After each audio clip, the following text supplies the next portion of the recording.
Good morning, everyone, and welcome to our Price Formation Enhancements Working Group session number 16 for the analysis of fast start pricing for April 8th, 2024.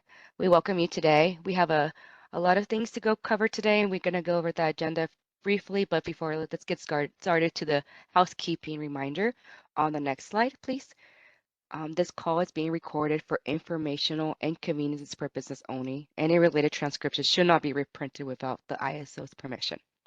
During this collaborative working group, we're tended to stimulate open dialogue and engage different perspectives. So we invite everyone to keep comments brief, short, and respectful. And also, if there's any comments, make sure you include your affiliation name. We do want to make sure that is for both verbal and comments in the chat. We don't, so, but if there's any questions on technical, please reach out to Silas, our event producer for this call today. The next slide is instructions to raising your hand. Make sure you're connected through the audio of the computer. You can use the Call Me feature for those who are on the audio line, but we do have the raise hand icon available for the WebEx under the lower toolbar. At that time, you'll be added to our queue, and also make sure do state your full name and affiliation when speaking. And if not, please send all your comments to all panelists, and we'll do our best to route those questions that were sent through the panelists and read those out loud during the call. But thanks for your patience. Next slide is for today's agenda. I will go ahead and pass it on to Juan for today's goals, and then he will go ahead and introduce for the second stage of analysis and fast start pricing with Guillermo and his team. And then Guillermo's going to go a little bit more after the 1 o'clock break, and that way we're going to continue on fast start pricing. We also are going to invite Mike to provide analysis of impact of fast start pricing. So he'll be able to introduce himself later about what he's worked on, and then we'll have Juan go over a discussion on fast start pricing analysis. And then I'll go over the next steps for this meeting as well as the upcoming meetings we have coming up this year. And then I'll go ahead and the next slide, we'll just go with the policy initiative stakeholder process. So we currently are in the pre-proposal development phase. This is before posting a proposal development document. So we are currently in working groups.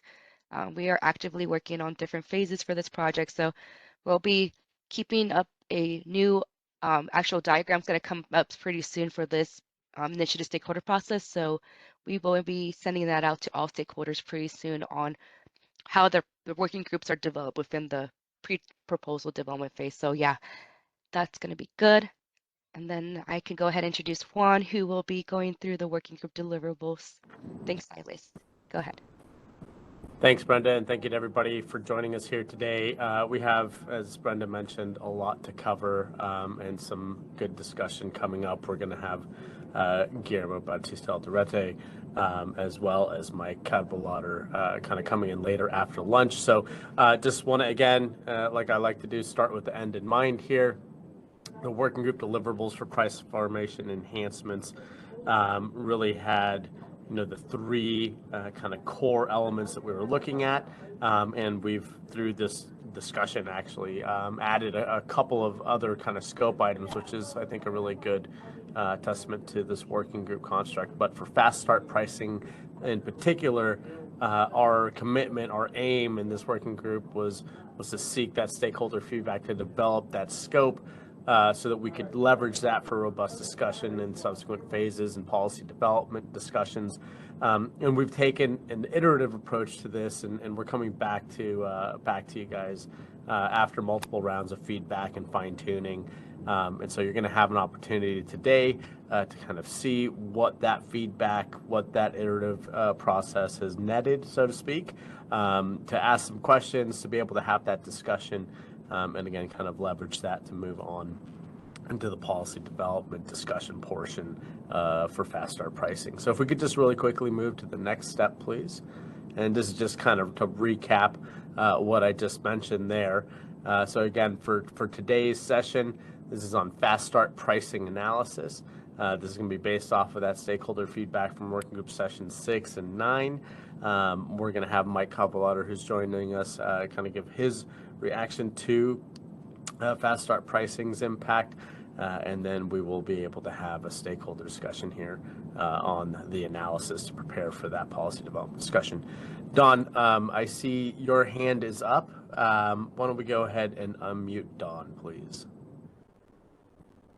Hi, Juan. Don Trethway from California Energy Storage Alliance. I don't want to take too much time away from the fast start pricing analysis, but I would like to see an update with regards to another element in this same phase one, which is the ability for storage resources to bid above $1,000 during high price conditions. You know, this was an issue that was discussed starting all the way back in January. Even before January, there was discussions with CAISO on this. And it's an urgent matter that needs to be addressed prior to summer 2024. Yet after another working group discussion in March, a very robust discussion at the Regional Issues Forum, pretty near universal comments that this needs to be addressed by summer. We've heard basically nothing from CAISO with regards to how we're going to actually implement and what we can implement from summer. And I would note it's been over 3 weeks since, for instance, the Regional Issues Forum, and there's been nothing. There was a very limited discussion of CAISO's feedback in the March working group meeting, to which we actually updated and reflected those in our comments that we provided on that workshop. But again, it's been basically crickets for 3 weeks now. And, you know, summer is fast approaching. The FERC process does take time.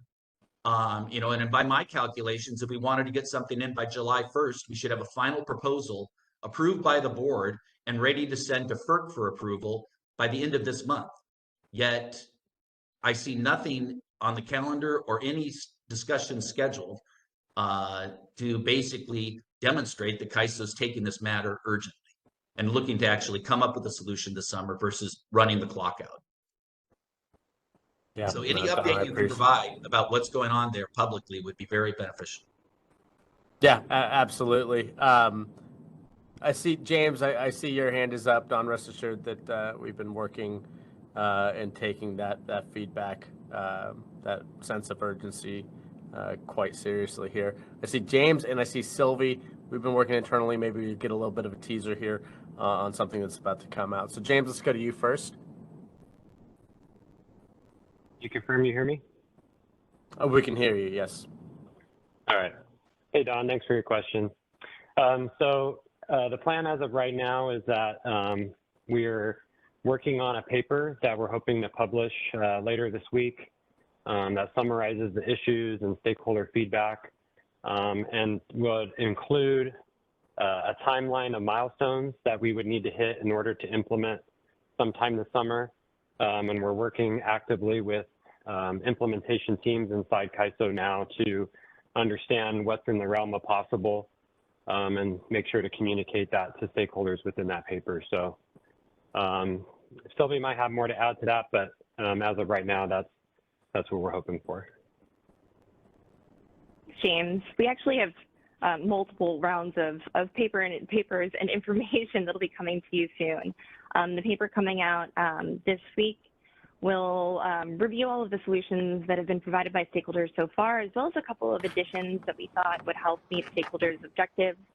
And we've gone ahead and started the process of impact blueprinting and assessment for all of those solutions, so that by the time the end of the month rolls around, we will already have had a robust discussion of what's on the table and have that information that'll tell us what's going to be feasible by the end of the summer.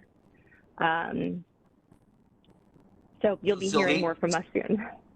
So will the first paper have a discussion of the implementation limitations for the various options? It will have some discussion of that, but we are still working with our technology teams, operations, et cetera, to work through what's going to be viable.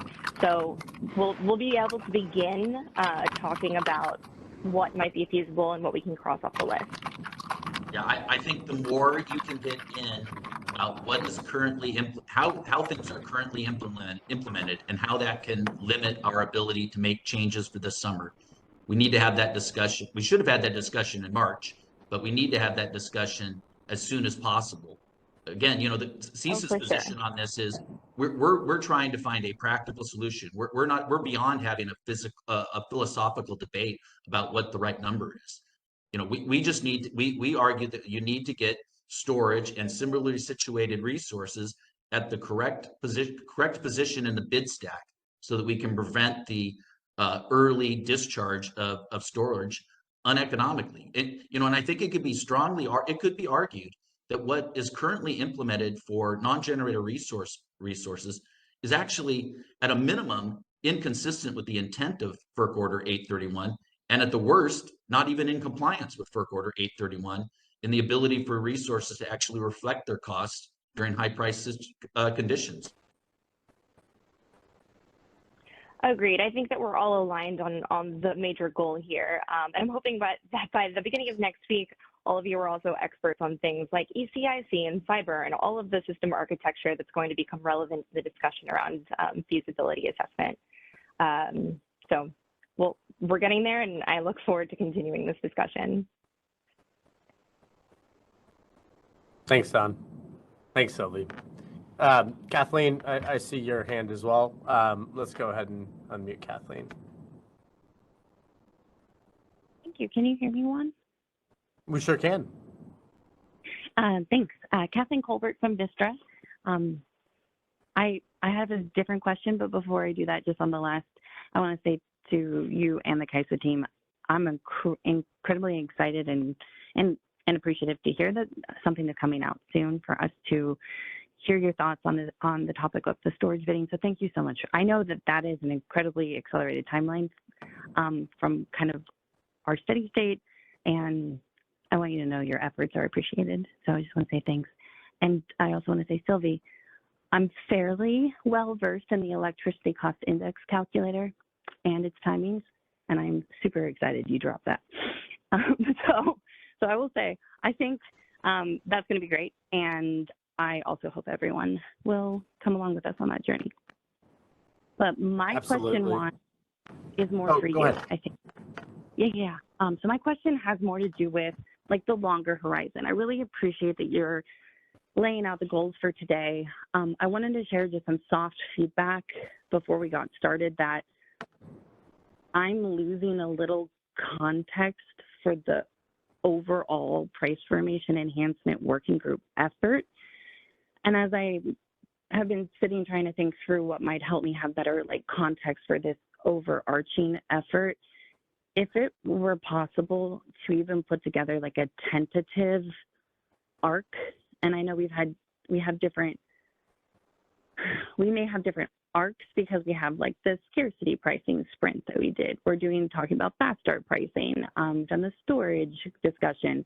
But if there's a way to visualize or put down on a piece of paper kind of how the KYSA views this effort, what that arc might look like on an even ideal basis. Like I get that it's going to change because this is fluid and we're being agile, but I am losing a little context for like when do we expect to make a decision on these different arcs on whether they move forward to policy or they don't.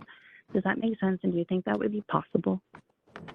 Hey, Kathleen. No, that absolutely does make sense. Price formation enhancements is a broad umbrella. We started off with 3 items, to Don's point, to what you just said. When we add storage and other resources in 831, that broadened it. So I think that's good feedback. That's an absolutely reasonable request, and I think we could definitely put something like that together for the stakeholder community to review. So as Sylvie mentioned, we're going to have the paper out on the FERC 831 and the bid cap issue for you guys to take a look at and sink your teeth into. We're going to have another working group meeting here in a couple of weeks, so a little bit before the notice, but targeting that week of the 22nd. And I think that we should be able to have something for the community to kind of understand that step back picture of how all these puzzle pieces fit together. So I appreciate that feedback, and we can definitely get that addressed for you. Thanks so much, Juan. You have a thanks. Not a problem. All right, guys.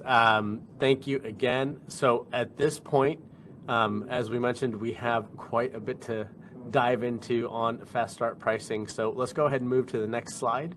And then Guillermo, I will go ahead and give the floor to you. Thank you. Thank you, Juan. Can you hear me okay? Loud and clear, Guillermo. Go ahead. Okay, perfect. Good morning, everybody. This is the next round of the faster pricing discussion. Just for context, we have our original discussion with preliminary analysis back in December, where we provide some preliminary analysis based on the CAISO balancing area. And subsequently, we have a workshop to go over the mechanics of the amortization methods, given the fact that during the December workshop, we went kind of fast through the math behind each of the amortization methods. And now we are coming back to this second stage to cover the final analysis that we have performed regarding the fast start pricing. As you may see through the deck, there is a lot of material to cover. I don't expect that we're going to be able to go through the little minutiae of every single component. For completion, we have incorporated all the elements that we have discussed before so that you can have one single reference of the documentation. And towards the end of the deck, you're going to see that there are a lot of permutations of metrics and analysis, given the series of sensitivity analysis that we carry out. I think I will go first through the basics of the fast start pricing. Then I will pass it to Quinn to cover some characteristics of the generation mix that we have in the EIN market. And then we will go through the sensitivity analysis results. And before we go through the analysis details, the idea of having this effort as part of the working group is precisely to provide some reference, some directional information of potentially what could be the impact of implementing fast start pricing. This is not a crystal ball that can predetermine and foresee exactly how the fast start pricing is going to play in the CAISO if it is implemented. Instead, it is serving as a good reference to give you a sense of how material, how impactful the fast start pricing could be in the CAISO markets, given the market design that we currently have in the CAISO markets. I would advise you to take this as a reference rather than a forecast of what the specific pricing implications and market implications would be if we ever go to implement any variation of the fast start pricing. The other component that is important to highlight is that in order to perform any type of analysis regarding fast start pricing, there is a need to make a series of assumptions about the nuances of the design. There are different dimensions to the fast start pricing that require some determination how to approach it. And in order to assess and analyze the impacts of fast start pricing, we need to define some of those. This is not by no means the definition of what we should be doing, but at the end of the day, we have to make some determination, some assumptions of how we could potentially model fast start pricing. And that is the reason that you are going to see through the presentation that there are different components that we either analyze specifically or we have to give some type of sensitivity scenarios to give you a sense of if you go one direction or the other, how dramatically different the results could be. With that reference, let's start the material. I think we have between now and 3 p.m. to go through the material. And there is this presentation, and then we also have a short presentation from Mike. I think, Juan, Brenda, we may need to break for lunch, and we will see theme-wise where we are to get a very natural break time, and then we can resume after lunch. If we can start the presentation, please, let's go with the first slide. Okay, let me start first with the summary, and this is what you may get out of the 100 slides that you see through the rest of the presentation. There are some interesting points. Some of them are kind of expected, and the numbers just confirm these expectations. And as you see through the different sensitivity scenarios that we run, defining the time of use, the type of amortization, one thing that is quite obvious is that there is a different level of impact depending how the fast start pricing could be implemented. And one natural consequence is that the more restrictive the definition of fast start pricing, the lower the impact is going to be. The more liberal the definition of the fast start pricing that you consider, potentially the greater impact is going to be, because effectively you're going to have more and more resources participating or being set for the fast start pricing. Through the analysis, you're going to see that we took some approximations for the scenarios. And one of the references that we took is, one is the FERC order, right, the definition of fast start, but also the practical implementations that were used by different ISOs. And there is a table through the presentation where we can cover that. And in general, we stay within the boundaries of those definitions. Strictly speaking, we assess fast start pricing implications when we use the definitions of minimum startup time and startup times of at least 60 minutes or less. And there are 2-3 permutations between the startup time and the minimum uptime.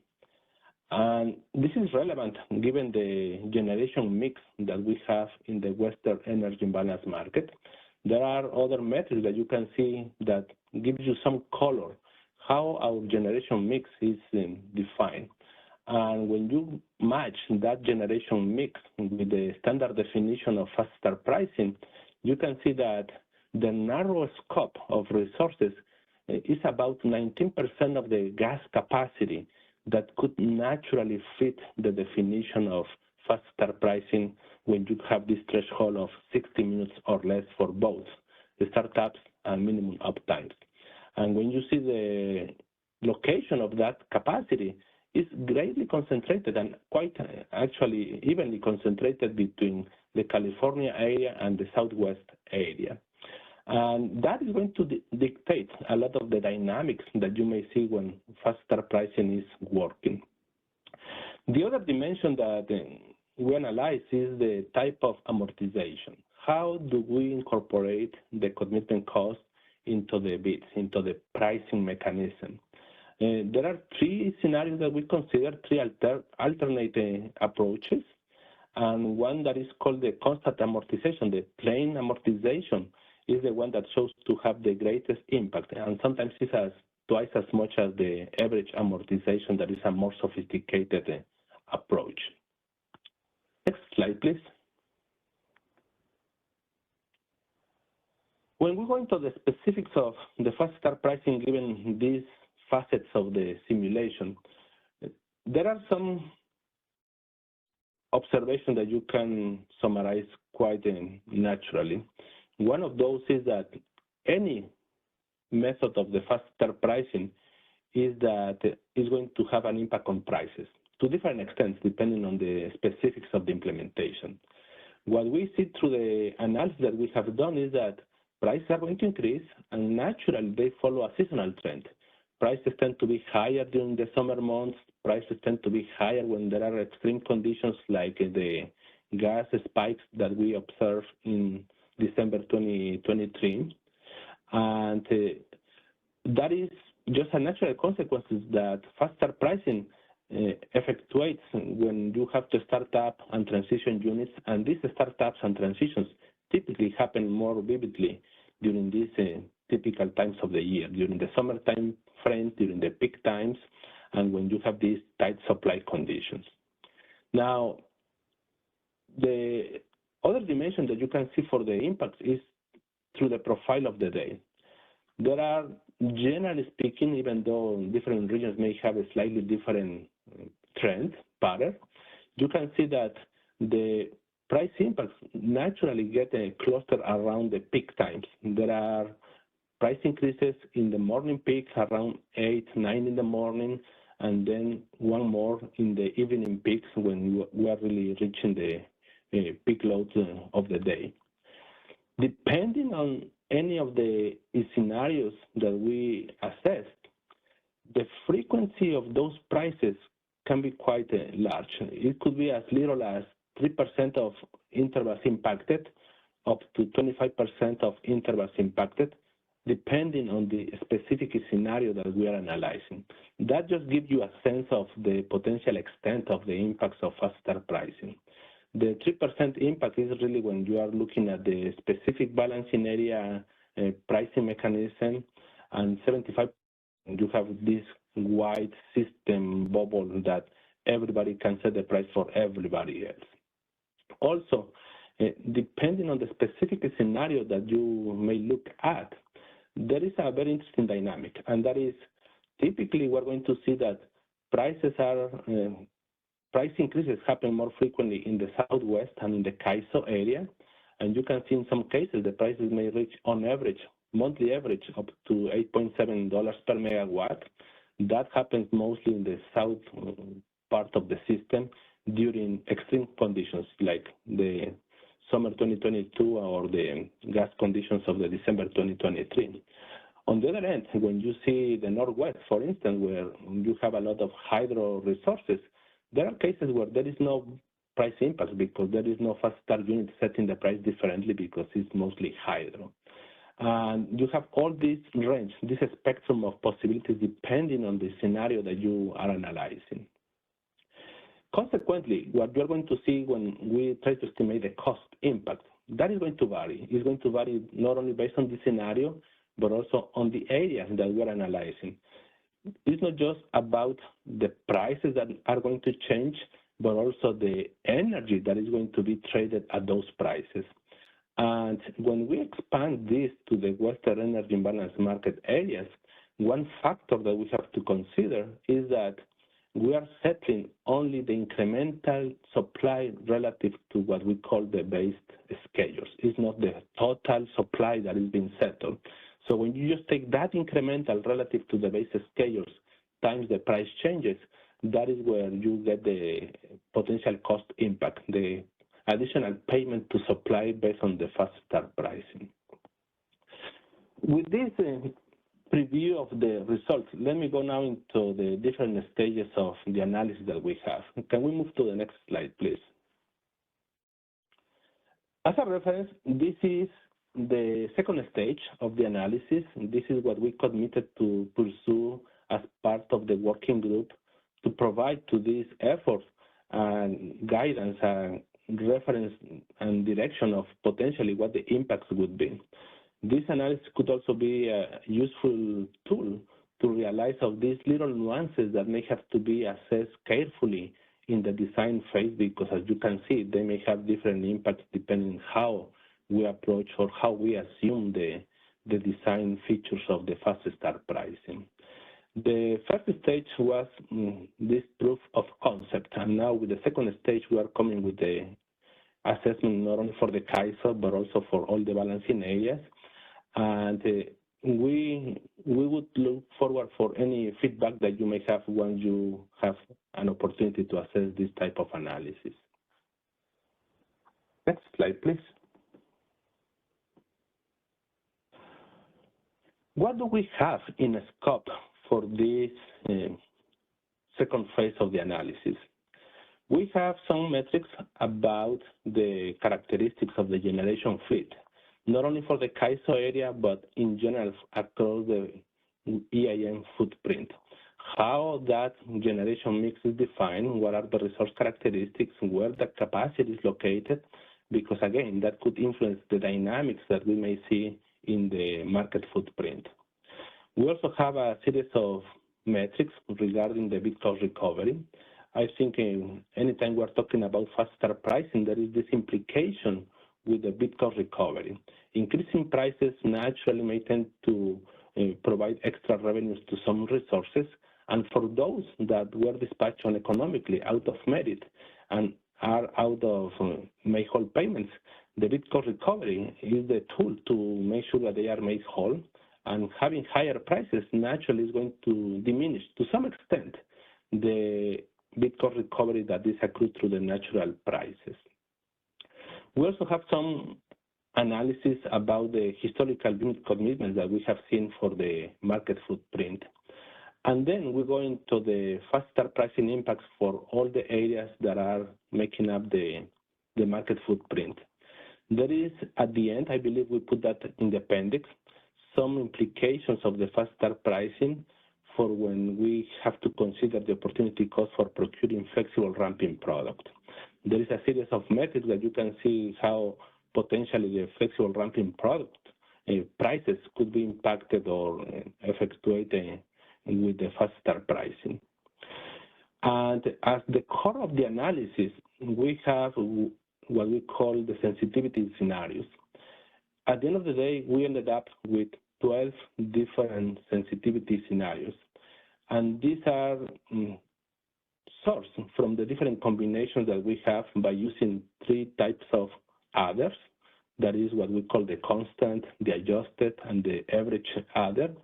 Then the other dimension, the other facet of the sensitivity is when we combine those with the different types of the fast start definitions, either 30 or 60 minutes. And then we also have another dimension, whether we consider that to be priced individually by each balancing area or at the system-wide level. There are other elements in the analysis that are also relevant for the design of the fast start pricing, and that has to do with the inclusion of the multi-stage generators. How do we apply fast start pricing for potentially considering multi-stage generator units? Similar to startups, the MSG units have this type of transitions that in some sense are analogous to the fast start, to the startups commitments of different units. Another feature that is quite relevant for consideration when analyzing for the EIM market has to do with the specific construct that we have for the EIM areas regarding the treatment of base schedules. Similar to self-schedules, but not exactly the same, base schedules may incentivize resources to start up or to transition, and there needs to be an explicit consideration of how potentially fast start pricing could be defined when we are dealing with base schedules for the EIM resources. And the last piece is the consideration of minimum online constraints. And these are typically constraints that we have in the day-ahead market and may induce specific commitments in the market.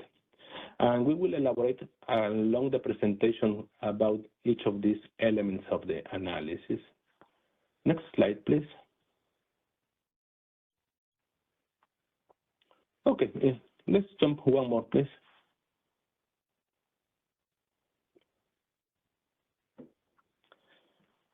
In order to perform the analysis of fast start pricing, we need to define what is the model we want to implement for fast start pricing. And again, this is not implementation for the design, but for the analysis. And the first basic question is what type of resources, what type of technologies naturally may fit into the definition of fast start pricing.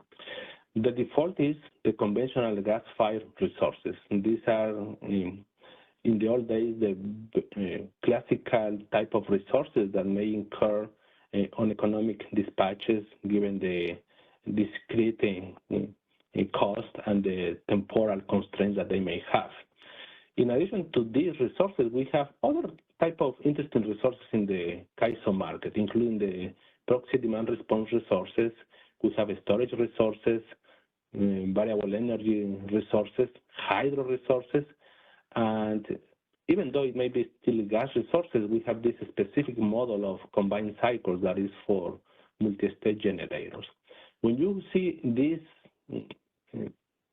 spectrum of technologies and characteristics, some of them may naturally fit into this definition of fast start pricing. For instance, all of these type of resources, you may have resources that are with temporal constraints that are 60 minutes or less, but does it make sense to apply the fast start pricing, for instance, to storage resources when they are basically committed all the time? There is no commitment instructions for these resources. Solar and wind may have this zero cost to be online, and hydro in some cases may have a zero PMIN or may not have a specific commitment cost. So there is a specific need to assess in the spectrum of all the type of resources, which ones should naturally be considered for fast start pricing. And now, beyond the characteristics, the resource attributes, we have the type of participation. When we are setting the price, clearing the market and getting the clearing prices is to signal the economics of the system. Naturally, we are going to consider those that are with economic participation to be able to set the prices. And that is how the market indeed determines when a resource has to be committed based on the economics, startups and minimum times and so on. When we have resources that even though may have the attributes, the characteristics to fit the FSP definition, by the virtue of how they are participating, may not be used or considered for the fast start pricing. Specifically, we have resources with self-schedules. That self-schedule is an economic signal to the market indicating that regardless of economics, they are expecting to be online. Effectively, they are going to self-manage their units, and therefore, naturally, self-schedules wouldn't be considered part of the equation for fast start pricing. Similarly, we have resources in the EIM market that contain base schedules. The base schedules are going to incentivize resources to be online, to be started, or to be transitioned up in order to meet that need of the base schedules. It is slightly different than self-schedules, but in terms of the drivers for commitments, it's effectively the same. And then we also have minimum online constraints. And there are some resources that beyond economics, they are going to be required to be online, to be started because they are part of this MOC definition. And even if you have resources that meet all the attributes and characteristics and they have an economic participation, in some cases, the commitment costs are zero. So effectively, there is nothing to amortize, even though they may fit the definition of the attributes. Next slide, please.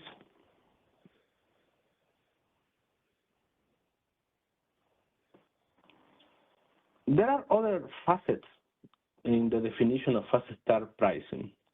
And one of those is what type of commitments do we include? This is quite standard across the ISOs, and we have basically three components. One is the minimum load cost, is the cost of operating by being synchronized and online at the PMIN level.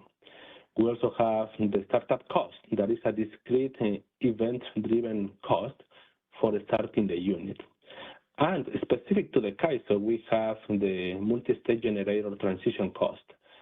Moving one resource from one given configuration to another configuration may incur in an additional cost. This is what we call the transition cost, and they are also discrete commitment type of costs that need to be considered.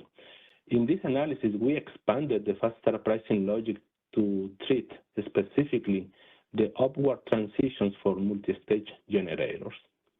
Now, when we come to the temporal constraints, we have effectively three types of constraints. We have the startup time. It is effectively the time that is needed for the unit to be fully synchronized to the network and be able to procure at the PMIN level. That is the startup time. We have the minimum uptime, and that is a constraint that requires the unit to remain online to meet its physical characteristics. And we have the transition time, similar to the startup time. The transition time defines how long it takes a unit to move from one given configuration to the next configuration. And it's very analogous to the startup model that we have for startup commitments. Next slide, please.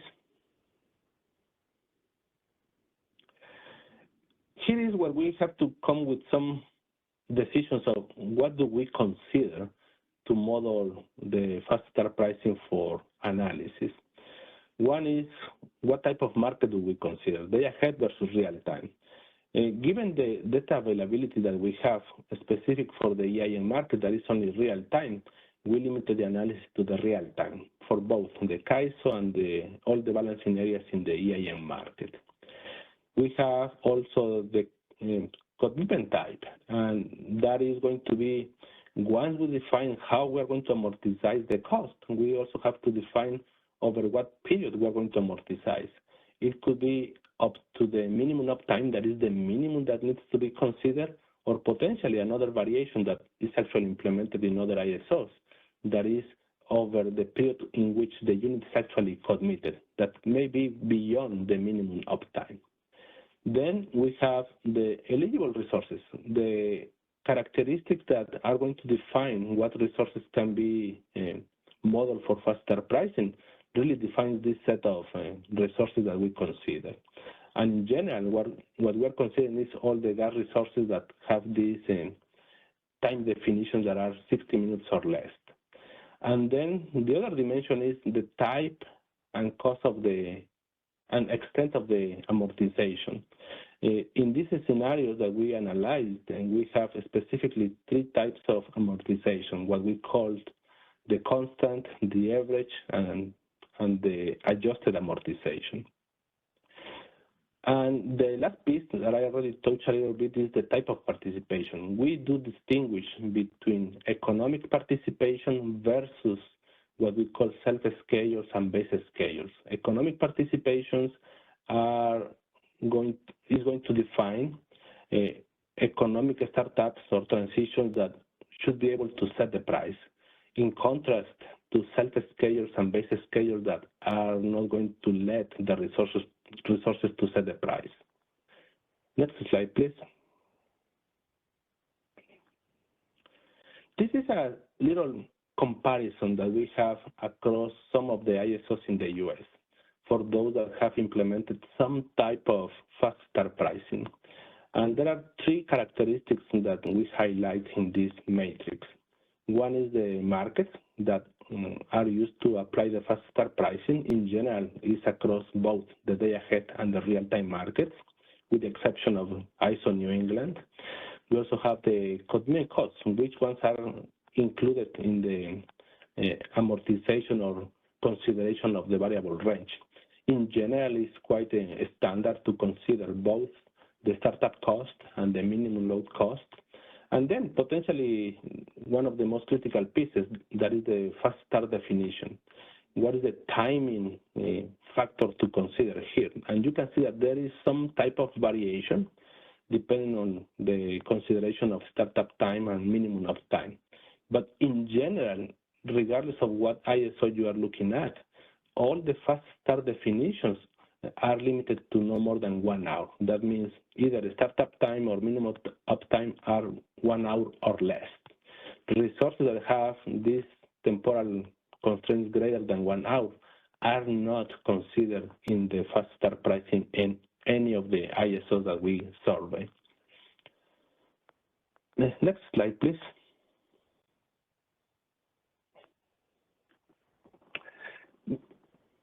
Some of you may be familiar with some of the features that we implemented as part of the MRTU back in the inception of the nodal market.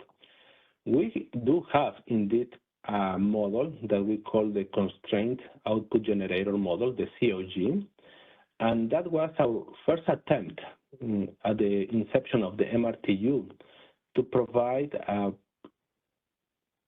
an option to specific resources to be able to set the prices for those that are what we call block loaded, meaning that they have effectively their Pmax equal to the Pmix, or they are very close within certain range. We have this type of fast start pricing only for this narrow set of resources, and the resources need to have these physical attributes in which the Pmin and the Pmax are within certain threshold. And I can tell you that since the inception of this functionality back in 2009, we did have very few participation of this feature. I think at some point we may have seen like 3 resources opting for this type of functionality. Next slide, please. And this functionality is pretty basic, and the idea is that you have these block-loaded resources where the Pmin is about the same as the Pmax, and you have the minimum load cost that can be basically amortized. You take just the simple average of the minimum load cost and relative to the Pmax to derive what the energy bit would be, and that is the energy that is used to clear the market. And the resources have to comply with these characteristics that the Pmin and Pmax range have to be within the tolerance of 5% or 3 megawatts to be able to be eligible for this model. And in that sense, when one resource is opted in for this model, they can indeed set the price, and they are more like flexible between the range of 0 to the Pmax. Brenda, I see one hand up. Let's go ahead and take Dawn from CISA. Go ahead. Hi, Guillermo. Hey, Guillermo, currently, is anybody using the constrained output generator like today? No. And do you know how many of the EIM resources would qualify for using the model if they chose to? Yes, and I will show you that in the next slide. Okay, sorry. That's fine. That's a very good question. A very logical question to follow. Yeah. Can we move to the next slide, please? This gives you a sense that given the functionality that is currently available, what capacity, volume-wise and resource count-wise, could potentially use as of now that functionality. This, for simplicity, is organized by region. This is just a basic aggregation for illustration purposes. It's not a definition in the market. You can see that in the areas of California, we have about 10 resources that are gas resources that amounts to about 180 megawatts of capacity that potentially could utilize this functionality of the COG model. There are others like biogas that are about 30 resources, but it's about 50 megawatts. They are tiny resources that could potentially utilize this feature. When you go through the other regions of the EIM market, you can see that it's pretty narrow scope of resources that could actually utilize that feature. The most of the resources that we have is actually in the Central Mountain, and it's about 9 resources, and these are gas resources. In total, they are about 50 megawatts.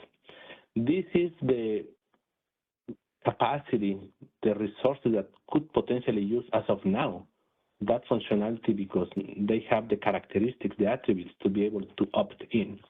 But as I responded to Don, as of now, we don't have any resource opted in for this COG model that is available in the market. Next slide, please.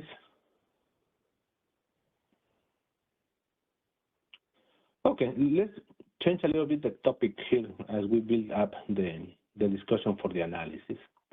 We are talking a lot about faster pricing, and this is not a new topic. We have been discussing this for a few months now. Just to set the stage as a background, what does faster pricing mean? And it's no more than incorporating the commitment cost into the market clearing process in such a way that now they can that the prices can somehow reflect this commitment cost.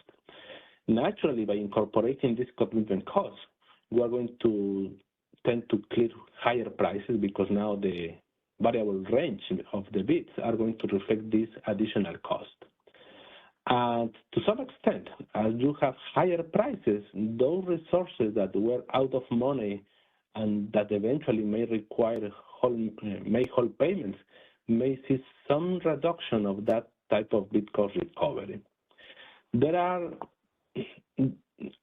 regardless of the ISO, I would say there is this standard process in which the market clearing process utilizes 2 passes. One pass is the schedule and run, in which the optimal commitments and dispatches are determined. That is followed by what we call the price and run, in which the more economic, meaningful prices are clear, because now you no longer use all these penalty prices, or at least you default to use to the bid cap and the bid floor. And the faster pricing specifically to this construct applies to the price and run. We are trying to come with a price that reflects this commitment cost, but is not changing per se the dispatches and the commitments determined already in the schedule and run. Now, as a reference, a few years ago, we actually implemented an enhancement to our market in which, as of now, we are using both the schedules and the prices from the pricing run. So down the road, once we determine if we are going to implement faster pricing, that is a factor that we have to consider how we are going to reconcile to ensure that there is a robust implementation of the faster pricing. Otherwise, if we continue to use the price and run, naturally we may be creating some imbalance in the power balance of the real-time market that may be reflected in the operations of the system. Next slide, please.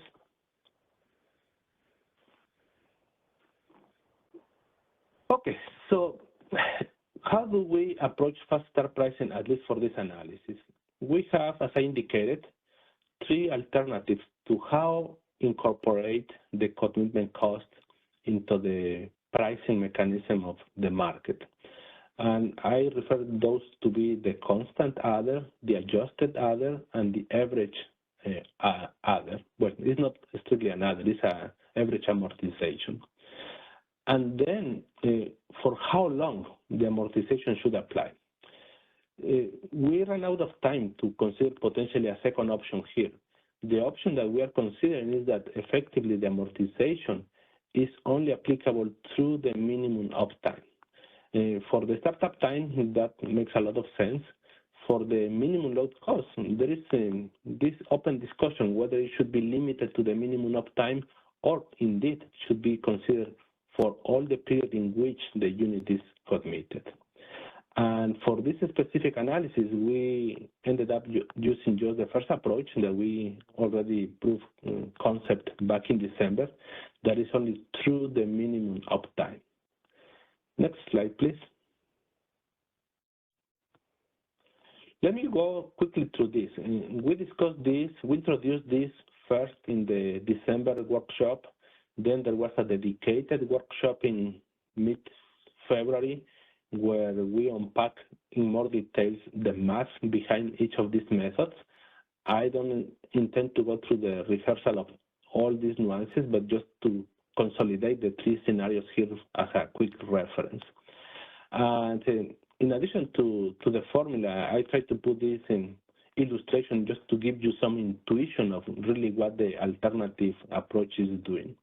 The first approach is what we call the constant amortization, and constant because the same adder applies to every single segment of the variable range. What we have on the lower left-hand plot is just this bidding graph. In this case, it's just a linear graph, but it could be a stepwise bid like what we currently have. Then we estimate a constant adder that is based on the minimum load cost, the startup cost, the Pmax of the resource, because we divide that to get an average, and we have to make sure that we internalize or factor in properly the minimum uptime, right? When everything is 1 hour, the math works very nicely. But when you have minimum uptimes that is different than an hour, 15 minutes, 30 minutes, you have to factor in only for that portion of time to convert properly to the dollars per megawatt hour. So the mass that you have in the denominator, that is the delta T over 60 and the maximum of the minimum uptime over delta T, is no more than making the translation of the minimum uptime from whatever minutes you have into the standard number of intervals in which you need to amortize that adder. So at the end of the day, the minimum load cost, the startup cost, the minimum uptime, the Pmax, all these are constants. And therefore, the adder is going to be a constant value. It is not going to change depending where the unit is operating. That's the whole point of being called a constant adder. So you do this math, it's one single number, and now you apply that constant adder to every single step of the bidding that you have originally for that resource. Effectively, what you are doing is just increasing symmetrically or moving up by a given value the original market bid. And that's the reason that we call this the constant adder. Next slide, please. Graphically, I'm more aligned to what the bid structure that we have in the CAISO is. You have this illustration. The line in blue is the original market bid that is defined between P-min and P-max, is a stepwise, monotonically non-decreasing, and is defined by a series of steps.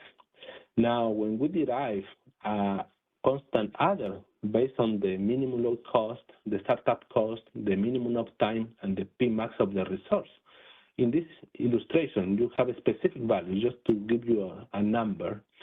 When you take the minimum load cost, startup cost, divided by the P-max of the resource, that is for 50 in this case, you get a constant adder of $15.5.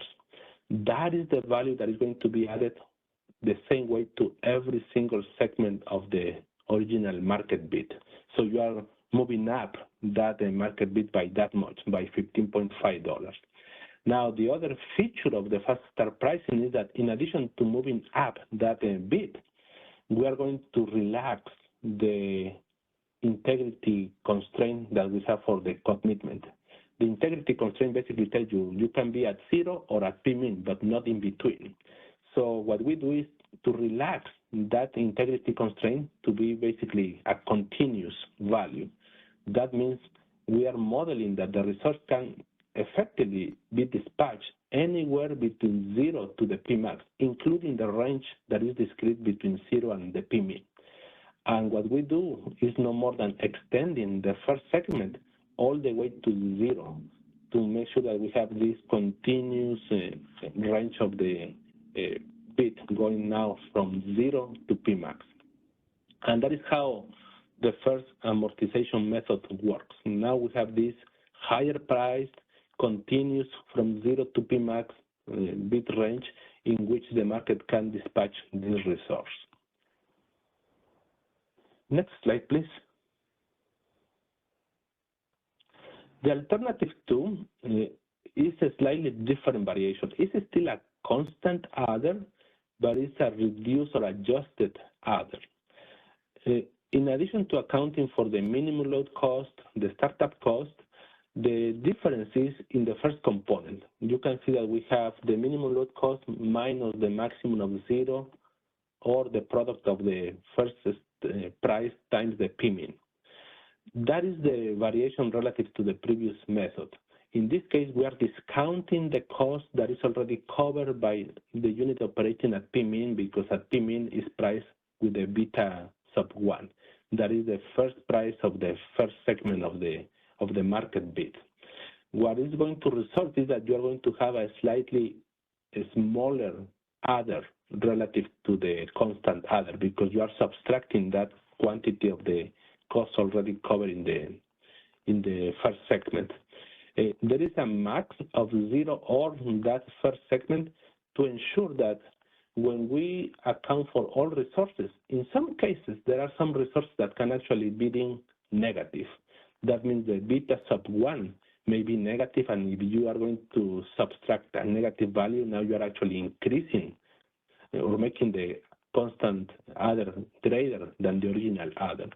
So the max 0 ensures that if the bid is negative, you don't add that to the minimum load cost. It's only to subtract the cost of the first segment, just by the nature of the ability of some resources to be in negative in their range. The other components remain basically the same. So the math is behind is exactly the same. The only difference is that the constant adder is going to be smaller than the alternative one, because we're discounting this first segment of the beta 1 P-min. Next slide, please. Graphically, what you have is this variation. The line in blue is exactly the same, is the original market bid, and now we have a smaller adder to each of the segments. In this case, if you do the math, it is exactly the same math that we have in the first approach, and now the difference is that we are subtracting the first segment cost, that is beta 1 times P-min. In this case would be 35 times 100, and therefore is going to reduce the constant adder from $15.5 to only $7.7. So it's going to still be an increase of the bid, but it's going to be more moderate. And the relaxation continues to happen between 0 and the P-mean. That doesn't change. Next slide, please. And then we come to the third approach, that is the average amortization. This is not an adder per se because we are not doing an adder per segment. Indeed, this is quite a different approach because we are looking for what we call the minimum average cost through the bit range of the resource. And the math is a little bit complicated, maybe with example is more intuitive. The idea is that you need to assess what is the cost of dispatching the unit through every single segment of the bit range. And whenever you find that minimum average cost, that is the cost that is going to define what is the adjusted bit that you are going to use to the left-hand side. To the right-hand side, effectively, the original market bit remains in place. The first calculation that we do is this production cost. Is just the energy produced at the different segments of the range plus the cost of the startup cost and the minimum load cost. And then you divide that by the total segment range.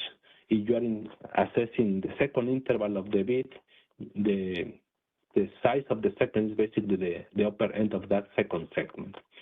And with that, you eventually are going to find what is the minimum cost, the average cost of that bit range. And that is going to be the point that we use as a reference. Next slide, please. Graphically, this is how it looks. We have the original market bit in the upper part.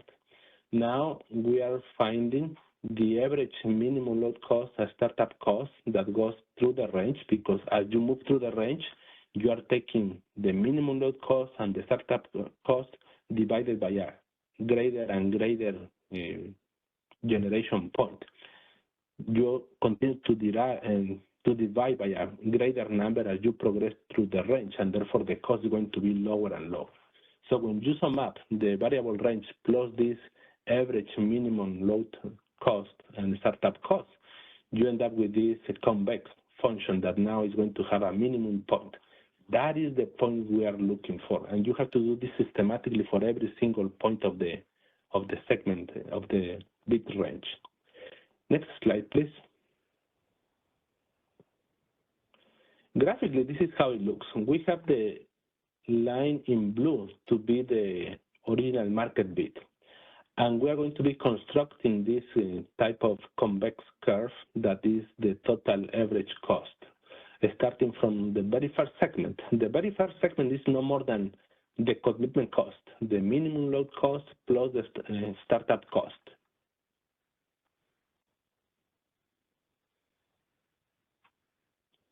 What we have in this case, using the same example that we have for the previous two illustrations, is that you have a minimum load cost of 5,000, a startup cost of 2,000, and for the first segment, you are going to divide that by the P-mean, right? You are assessing the first segment of the range. So that gives you 7,000 divided by 100, that is $70. So the very first segment of this average cost is $70. Now we move to the second segment. You are going to consider the cost of the first segment plus the cost of the second segment. The second segment only has a cost for operational or variable cost. That is no more than the area below the first segment, and that is defined by this square, or the area below the beta 1. And that would be an area that is defined by 50 megawatts of range between P-mean and the end of the first segment, that is 150. And the price of that segment, that would be $30. So you append that cost of $30 times 50 megawatts to the original cost of 7,000.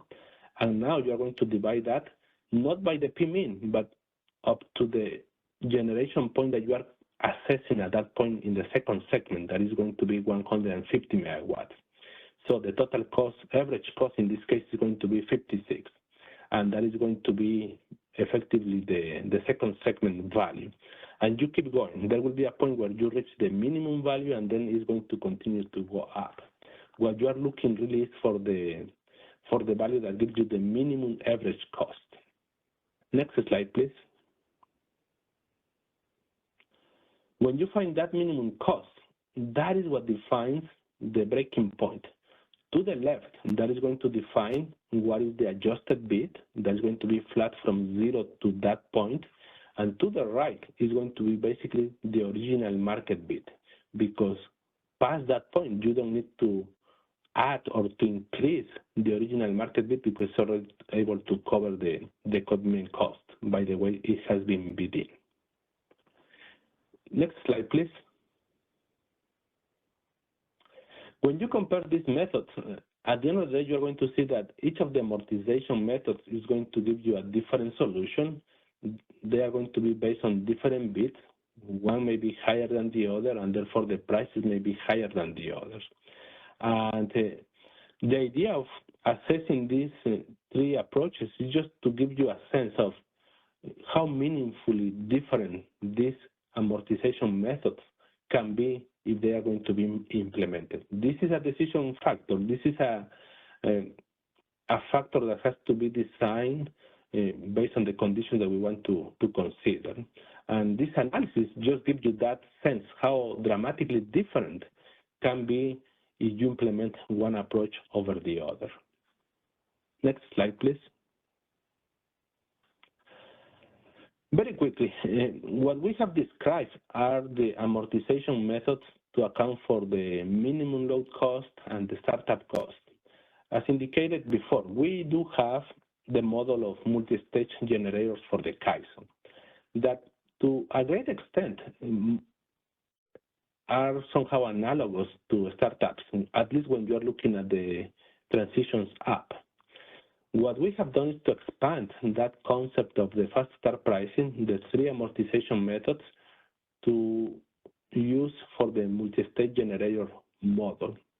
When we have a transition that requires a unit to transition from the from configuration and the to configuration is going in an upward direction, effectively we are incurring in what we call a transition cost. The transition cost is equivalent to the startup cost. And the new configuration, the to configuration, also has a minimum load cost that somehow is the same as a startup cost. So it's a very analogous treatment of multi-stage generator units when we have to consider these commitment decisions.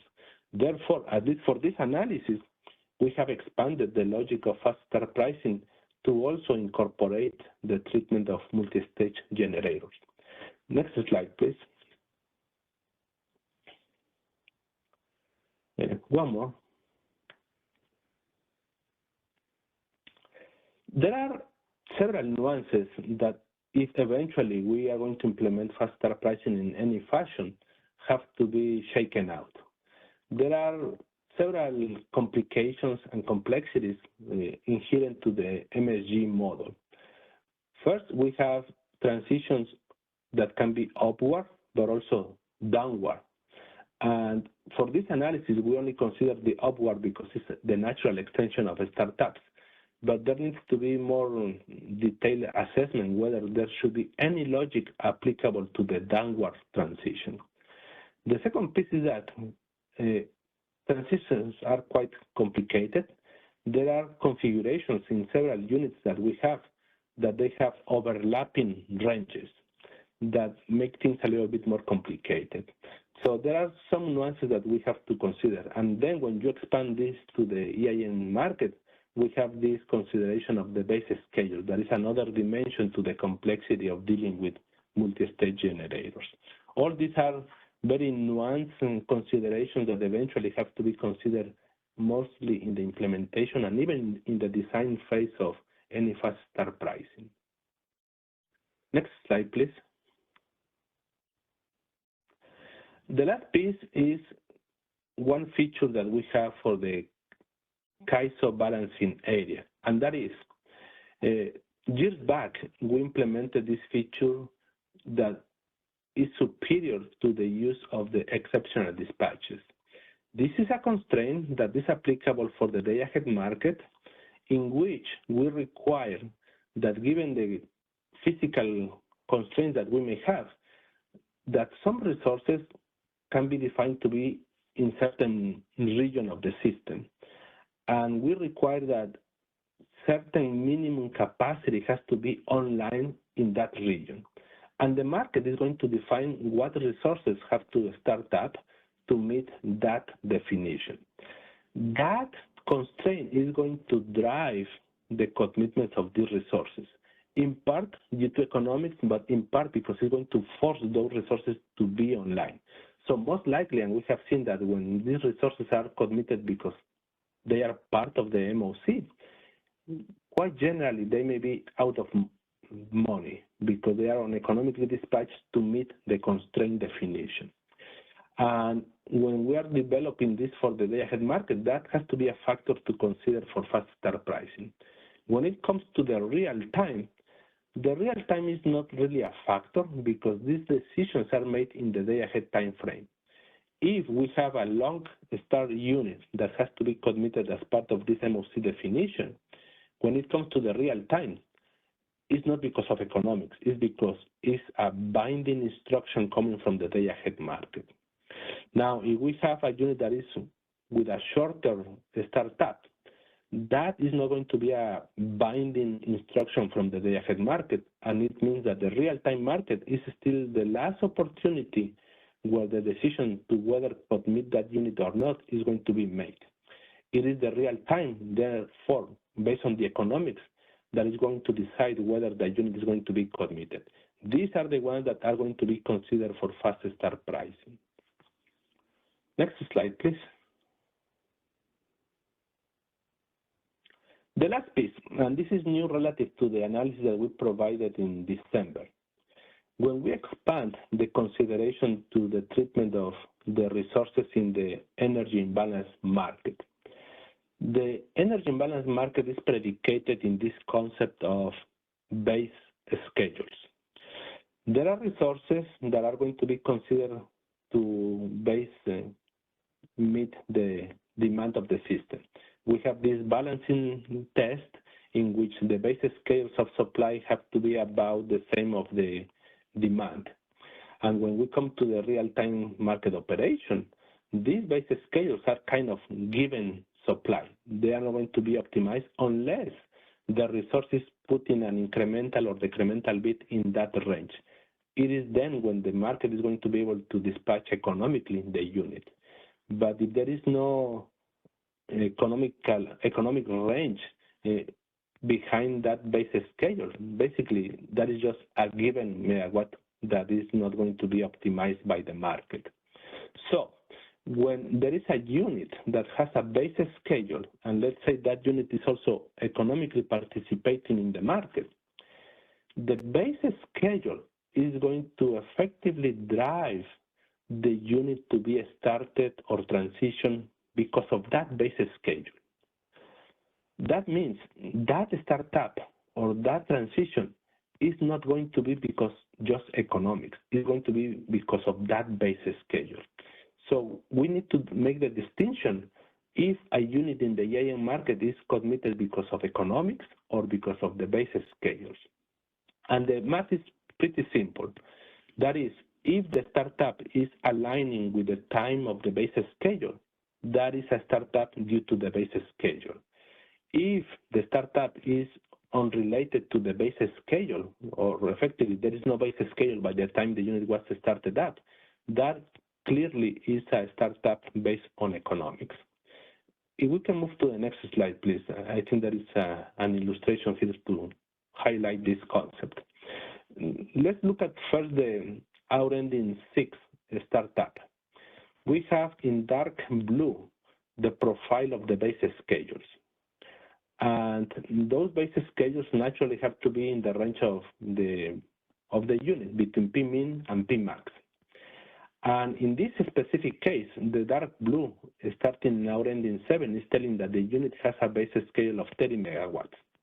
So we know that by hour ending 7, the unit has to be online.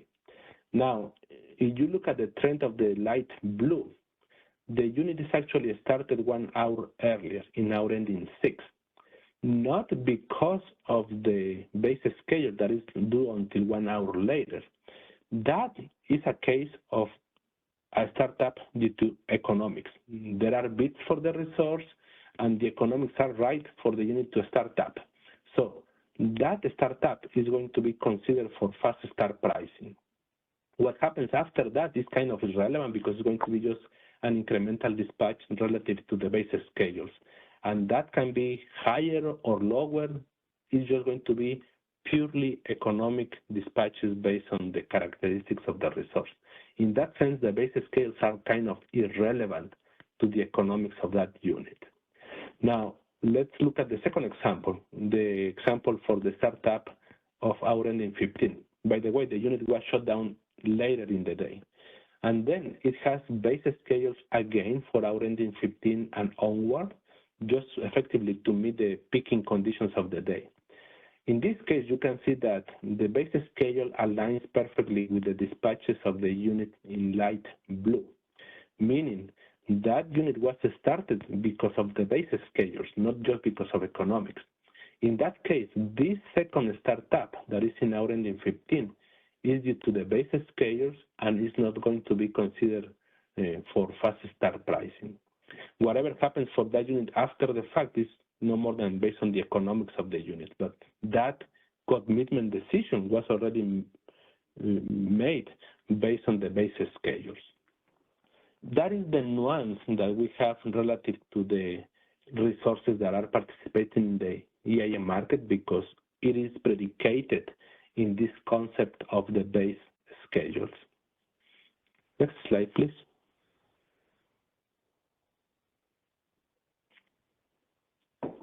And exactly the same can be expanded to the treatment of multi-stage generator units. The complexity here is that we are talking about transitions. We are moving from one configuration to another configuration. If you look at the hour ending 6, the example of the upward transition, that transition coincides with the change of the base schedules from one configuration to the other. That means that upward transition was not because of economics and therefore is not considered as part of the fast start pricing. It's very analogous to what we have done for the startups. Next slide, please. Well, just to summarize, once we have all these amortization methods, we apply it to the startup, to the transitions, and so on. Graphically, we can come with this illustration of how different these different amortization methods are going to be. The idea is that each amortization method is going to give you a different bit range because it's going to incorporate the commitment cost in different ways. And some bits are going to be higher than others depending on the method. And here, just for illustration, you have the comparison across two methods versus the market bid. The market bid is in red, that is the lowest bid, followed by the one in constant amortization or the average amortization. And you can see that in some ranges they are going to be different just because they are incorporating the commitment cost in different ways. And depending where you have to clear the market, you may end up in a range where one of the bids is going to be higher than the other. And therefore the market clearing prices are going to be different based on the different amortization methods that we have. That is the basic concept of having these different amortization methods. Next slide, please. A little bit of the formulation that we use for the analysis. When we are analyzing the fast start pricing, the most important component is the power balance.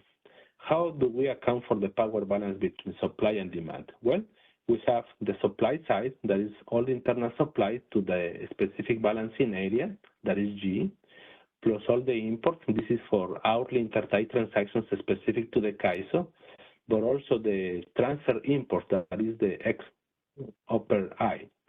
That is to reflect all the transfers that are coming into the balancing area. On the right-hand side, we have all the demand components. We have specifically the demand, the load forecast, plus the hourly exports, plus the pump storage in the pump mode, plus the transmission losses, plus the transfer exports that we have, and we even include the load conformance. That is a factor to consider in the real-time market. This gives you the total balance between supply and demand that is considered for each balancing area. By virtue of considering the import and export transfers, we are effectively incorporating the dynamics of the EIM market, because it's not just meeting supply and demand internal to each balancing area, but considering the excess or shortfall of supply given the incorporation of the transfers in either direction. Next slide, please. And this is a different way to see the power balance, but I think the concept is the one that I just indicated. The total supply of the balancing area has to be equal to the amount of the demand, plus all the imports and exports that are coming through the transfers or the hourly intertie transactions, plus the losses, plus the load conformance. Next slide, please.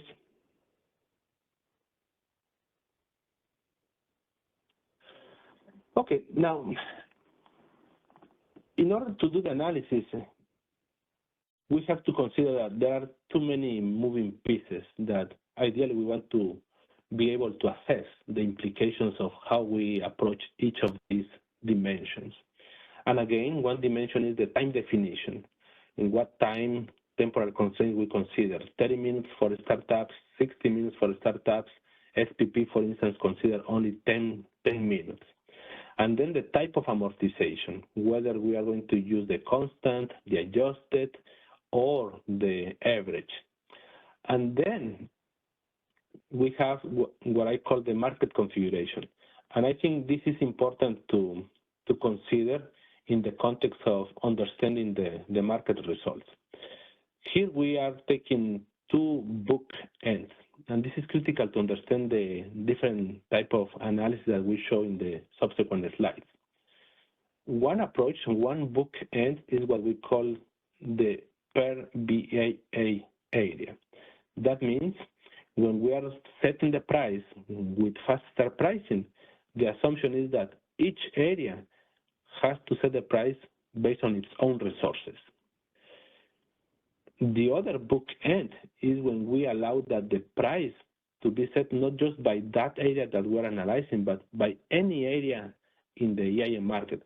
Effectively, you have this approach of by individual area versus one single bubble, where all the balancing areas are part of one system-wide bubble that can set the price.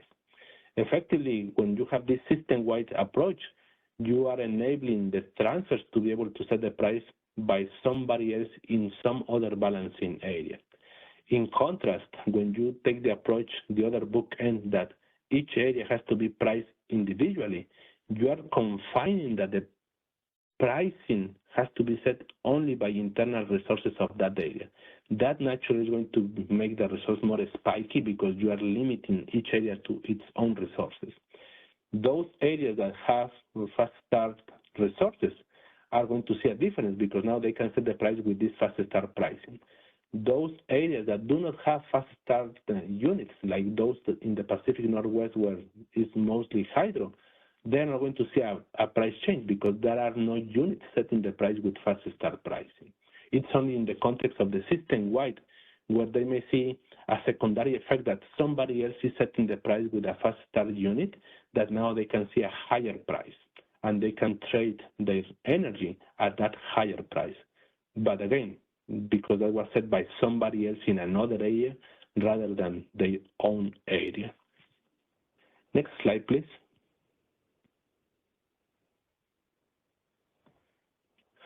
Okay, so this is the first part of the discussion, just to set the stage of what we have done, how we have approached it. And Juan, I think this would be a good time to see if we have any questions to this background setup of the analysis before we go into the metrics. I agree. Thank you, Guillermo. I think that's a great point. So we're about to get into some of the metrics. Any questions on the assumptions or the background that Guillermo's covered? If you do, please raise your hand, and if you're audio only, just hit #2. We'll give it a moment here. Guillermo, we do have one hand raised. Let's go ahead and unmute JK.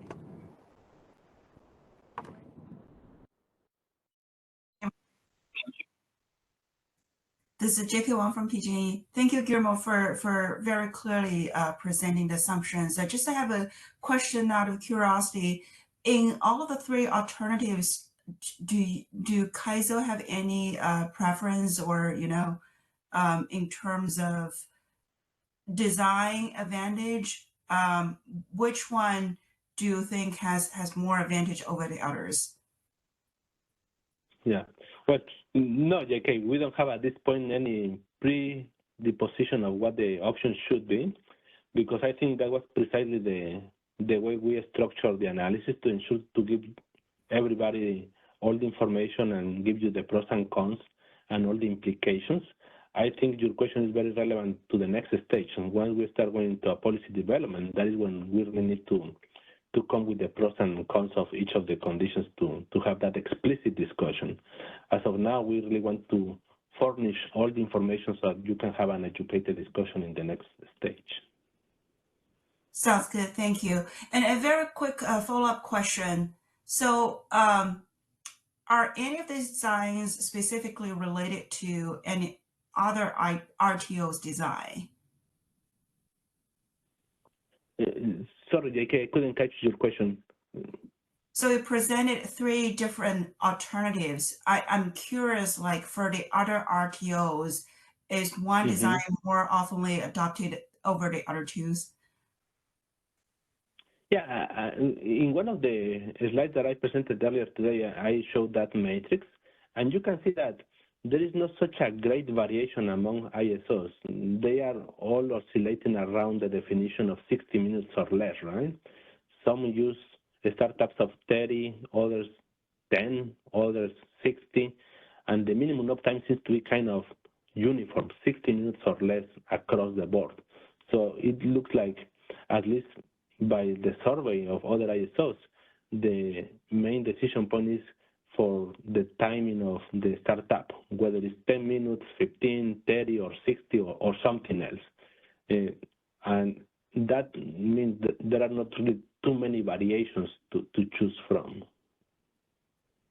Okay, and for the designs you presented, like the three alternative designs, is there one alternative used more often than the other in the other RTOs? And now you are challenging my memory. I don't recall the matrix, but I think it's evenly split between 30 and 60, JK. I just don't recall from the previous slide that I presented. Okay. Thank you so much. You're welcome. Thank you, JK. We also have Alva's hand up. Let's go ahead and go to Alva next. Analysis. Can you hear me? We can, Alva. Yes, go ahead. One thing I was curious about, and it seemed like you're alluding to this in some of the cases you were bringing up, that when commitment is not affected, or is essentially the market is not doing commitment, but it's being done through the base schedules or through self-commitment, there would be an assumption that essentially fast start pricing shouldn't really be applying, or you're treating it for this analysis as if it's not applying. Is that right, first of all? Yes, that's Okay. the approach, Alba. Yeah. Basically, the analysis, and this is really how the market currently works, right? When there is a base schedule, it is the base schedule that most of the time is going to be driving the commitment decision. So it's beyond the economics to set the price. In that sense, you can see this to be like the resource is self-managing its commitment, right? It's determining when it has to be online. And in general, it would be a bad incentive if you allowed a resource to cause fast start prices to be invoked by its own commitment decisions. What about in the case of ancillary services? Do you think that would you assume that resources that were committed because of ancillary service awards should also be in this analysis excluded from fast start pricing, or what would your thinking be on that? Because to me, it seems that it would be a similar case where it shouldn't really be part of the analysis or part of the design to compensate resources that are committed for ancillary services. Yeah, I think there was some type of discussion in one of the previous rounds, and I think you are going to the point that may align with at least my expectation. If the resource is committed because of AES provision, that is kind of not really pure economic commitment, and therefore maybe similarly situated to the conditions of base scales or non-economic signals. So I think that would be a great point to discuss in the design phase. Unfortunately, we ran out of time to be able to do one more permutation of the sensitivity analysis to see how material that is, but that was really pointed out last time. We just couldn't have one more of the 12 scenarios to cover this. Thank you very much. Appreciate your response. You're welcome. All right, Guillermo. I see no other hands up or questions in the chat. Let's go ahead. Okay. Well, with this, let me pass it to Quinn, that is going to take part of this second component of the presentation, Juan. Thank you, Guillermo. Hello, everyone. This is Quinn. Can you hear me okay? We can, Quinn. That's good. Okay, so far we went through the basic design elements and illustrated the different scenarios and considerations. Now we're ready for some numbers. We're starting with the fundamental statistics to get a sense of the different grouping and the corresponding scale for the final sensitivity analysis of the fast start pricing. Next slide, please.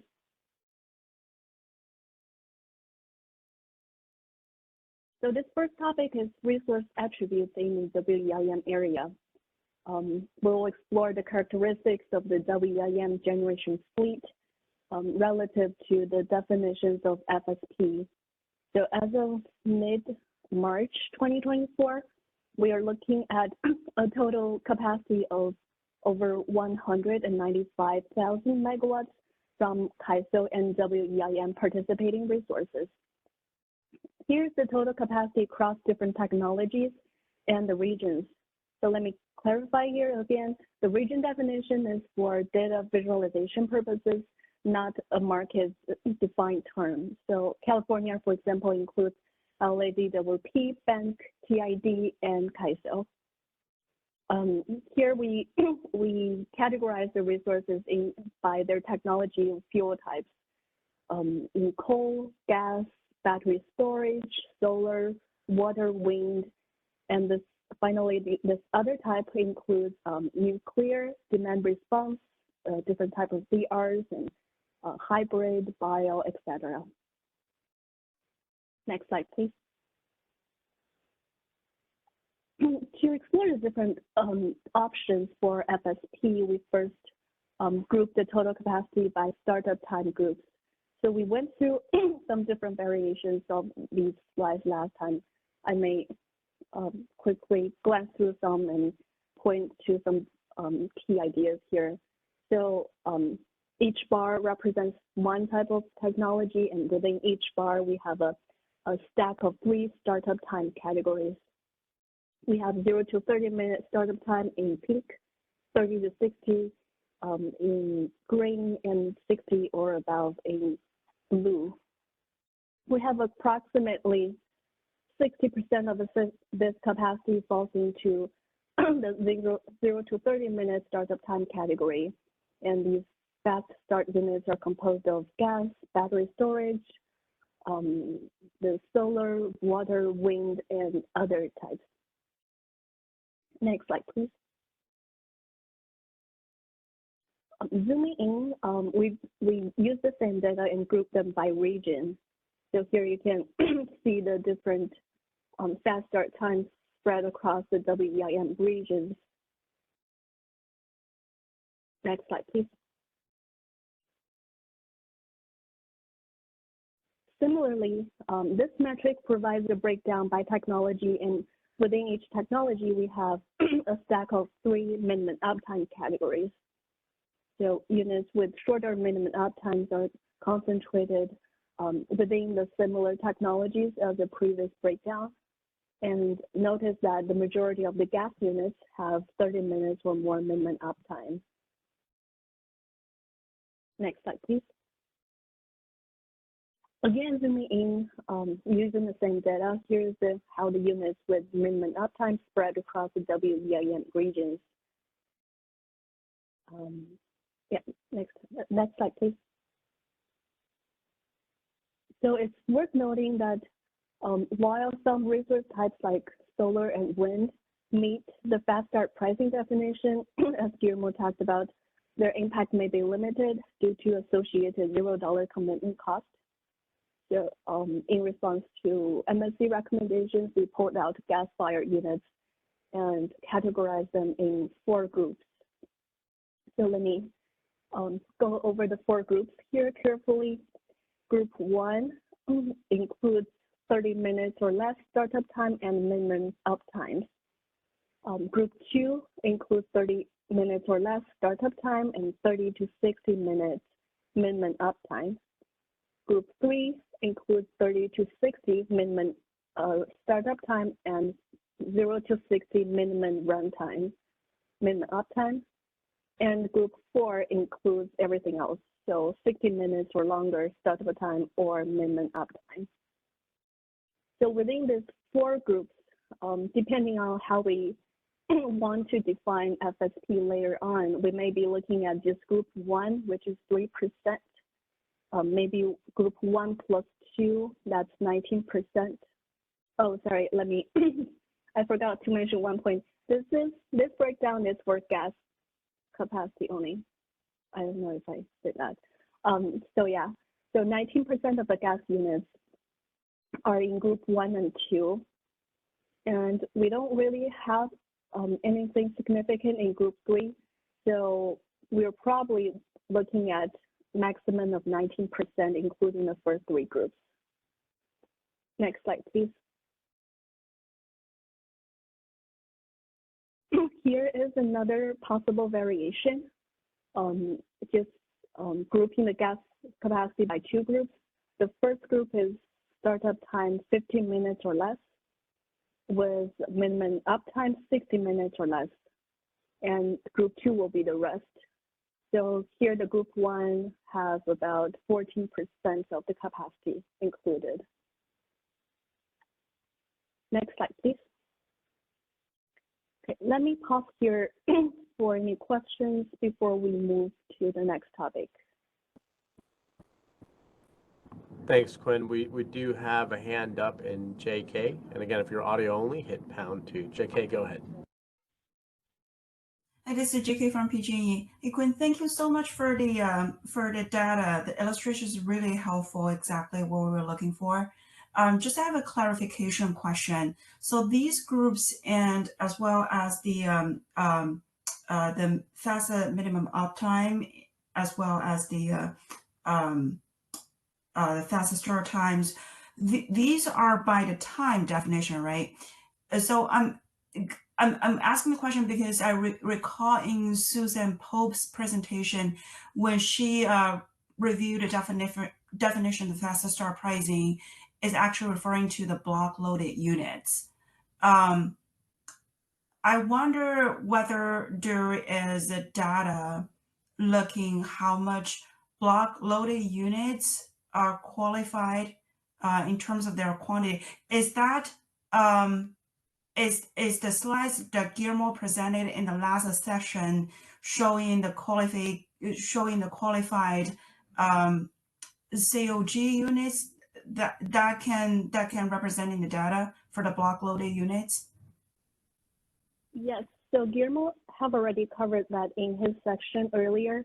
We don't currently have any resource under COG model as of now.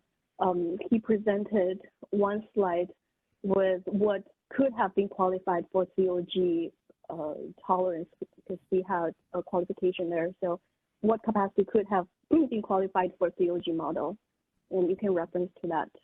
So to be clear, the COG model ones are the block loaded unit ones. It's not a subset, or it's not covering more. That they are exactly the definition. Is that right? Yes. Okay, thank you so much. Thank you for the question. Any other questions? Quinn, I am not seeing any other questions in the queue. Please go ahead. Thank you, Gwen. So let me move on to the next topic, bid cost recovery. So this is a mechanism designed to make whole units that are uneconomically dispatched in the market. And these metrics include the BCR for all the units in the WEIM area, and will present a historical BCR based on the attributes applicable for fast start pricing topic. Next slide, please. So we've seen the first few slides from last time in December already. This is an updated results with more recent months. On this slide, we have a snapshot of monthly total bid cost recovery payments spanning from January 2021 to February 2024. And over this reported period, the average monthly BCR payment is about $21.6 million. We did observe a peak monthly payment exceeding $60 million in December 2022, attributed to the high gas price conditions. And within each bar, we have a breakdown of different markets. So we can see that ROC and then real-time payments make up the majority part of the total payments, while the relatively smaller share comes from ISM. Next slide, please. This slide shows the BCR breakdown by region, how BCR impacts different areas within our market. The primary share of BCR concentrated in California region, and more specifically, it's from CAISO areas. Next slide, please. So this slide presents the BCR breakdown by technology type. We see that the vast majority of the payments are accrued on gas units in yellow. And there are some allocations to battery storage and water, and those are not likely commitment cost related. So this suggests that gas units may be the most relevant technology type for the fast start pricing feature. Next slide, please. This is the BCR payment based on startup time categories. Again, we have 0, 30, 60 breakdowns of the time ranges. And there is a relatively even distribution of BCR payments across the different startup time categories here. Next slide, please. We then break down the BCR payments based on the minimum uptime categories. And it makes sense that the largest share of BCR payments goes to the units with more than 1 hour minimum uptime. Units with longer minimum uptimes are more likely to remain operational due to minimum uptime constraints rather than the pure economic decisions. Next slide, please. We also touched on the MLC topic. So this is the CAISO BCR breakdown by minimum online constraint. And MLC is derived from the operational procedures. It may require minimum quantity of committed online resources to ensure reliability. And MLC is enforced in day ahead only, so only applicable to CAISO areas. That's why we have CAISO BCR on this page. And it's associated with any MLC constraints, represents a relatively small share of the total CAISO BCR. Next slide, please. Okay, this is new. Since majority of the payments are accrued on gas units, we again pulled out gas resource types and created these two metrics. So this is BCR payments to gas units breaking down by startup times. And BCR paid to gas units on average averages about $17.7 million per month in this reported period. And this trend is similar, and this overall trend is similar to what we saw a few slides ago. Next slide, please. And finally, here's the BCR payments to gas units breaking down by minimum uptime categories. Payments are mostly going to the units with 60 minutes or greater minimum uptime, and the smaller payment goes to 30 to 60 minutes category. If you check this plot cross with the resource characteristic plot, you will see that the first category, 0 to 30 minutes, minimum uptime category, we had a small capacity to start with. That's why the BCR payments is actually minimum. Next slide, please. Okay, let me pause here again before we switch gears again. Thanks, Quinn. So any questions for Quinn on the data that she just presented on BCR? If you are dialed in, just #2 to enter the queue.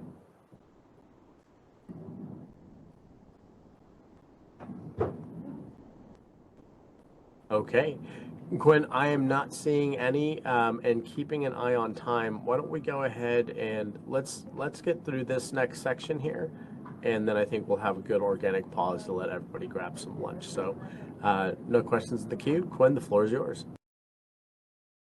Sounds good. Thank you. So this is the last section before the final analysis.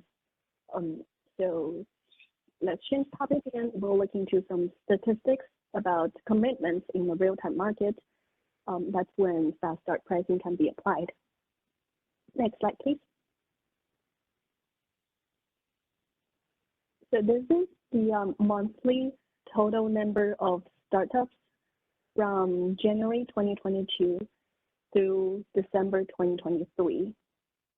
So we are including here the startups not associated with self-schedules or base schedules for the reasons Guillermo has talked about before. So when there's base schedule, self-schedule, the unit must be on and commitment costs are not factored in for the optimal solution. And we see that there were more startups during the summer months, like July, August timeframe, and relatively lower numbers of startups in January, February timeframe. Each vertical bar here is then broken down by startup time categories, 0, 30 to 60. And most economic startups in real time are 30 minutes or less.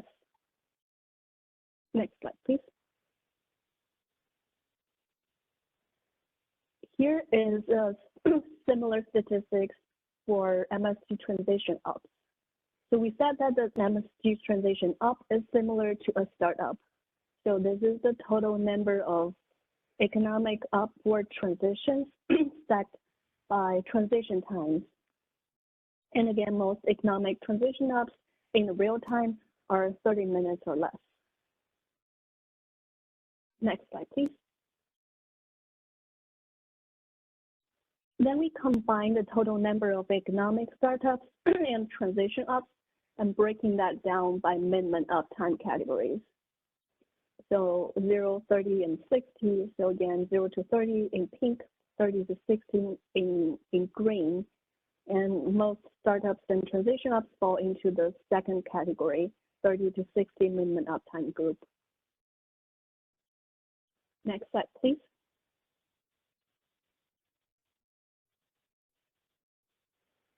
We take both attributes, the startup times, transition up times, and as well as the minimum uptimes and put them into the combined groups here. Let me just read the groups out. So group 1, we're looking at 30 minutes or less startup time or transition time, and 60 minutes minimum uptime. 60 minutes or less minimum uptime. Group 2 includes 30 to 60 minutes startup time or transition time, and also 0 to 60 minimum uptime.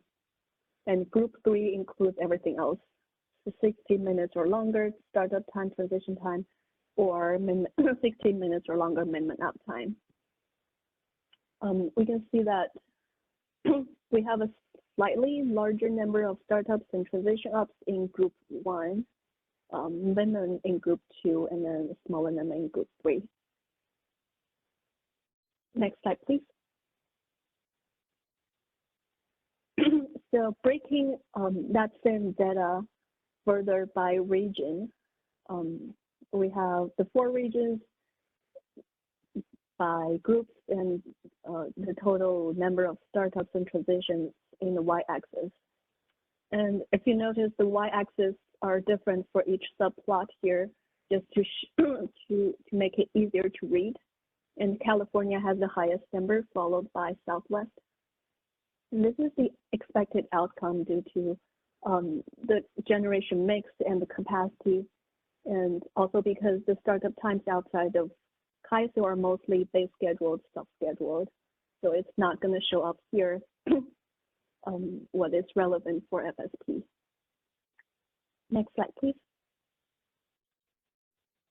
This is the last one I have in this section. So here is the number of startups and transition ups in group 1 by month in the y-axis and by hour of the day in the x-axis. And the color scale in each cell shows the volume of the total startups and transition ups. And let me just remind you, group 1, we include the startup time and transition time less than 30 minutes, and also minimum uptime less than or equal to 60 minutes. This is kind of interesting how we see a trend. Looking at hours of the day, we're looking at startup times concentrated in the morning peak and evening peak hours. And also seasonal trend units are starting up a little early in the winter months. And in the summer months, we observe more startups starting early afternoon hours. So next slide, please. Okay, I think we're done with this section. We can take any questions before we conclude. Thanks, Quinn.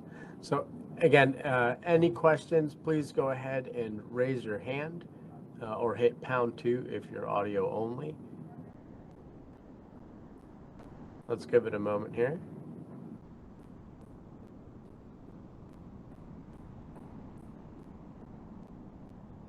Okay, I am not seeing any questions in the queue or in chat here.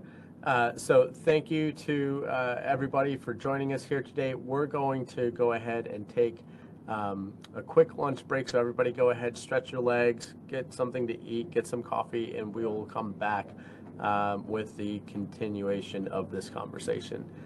Thank you very much for your engagement, and we'll talk to you soon. Okay, so we are at 1 o'clock. Again, hope everybody had a good lunch. We appreciate you guys hanging with us through this presentation.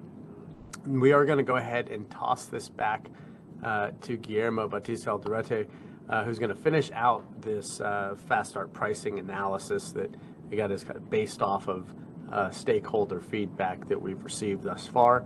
We're going to go into the sensitivity analysis here, and then after Guillermo, we are going to have Mike, I always do that to your name, Cabolator, come in and give his opinion both on today's presentation as well as some of the comments in the presentation made by the WIM governing body's market experts. So again, if you are dialed in, #2 whenever we pause for questions, or simply raise your hand.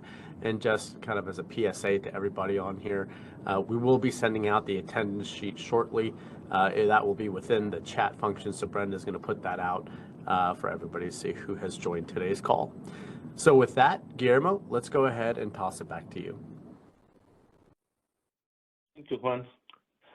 Can we move to the next slide, please?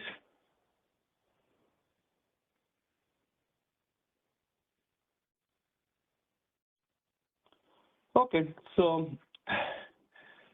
we have gone through the background, the setup of the fast start pricing analysis. There is one last piece I would like to spend a couple of minutes before we go into the actual numbers. And that has to do with specifically what type of analysis scenarios we have studied.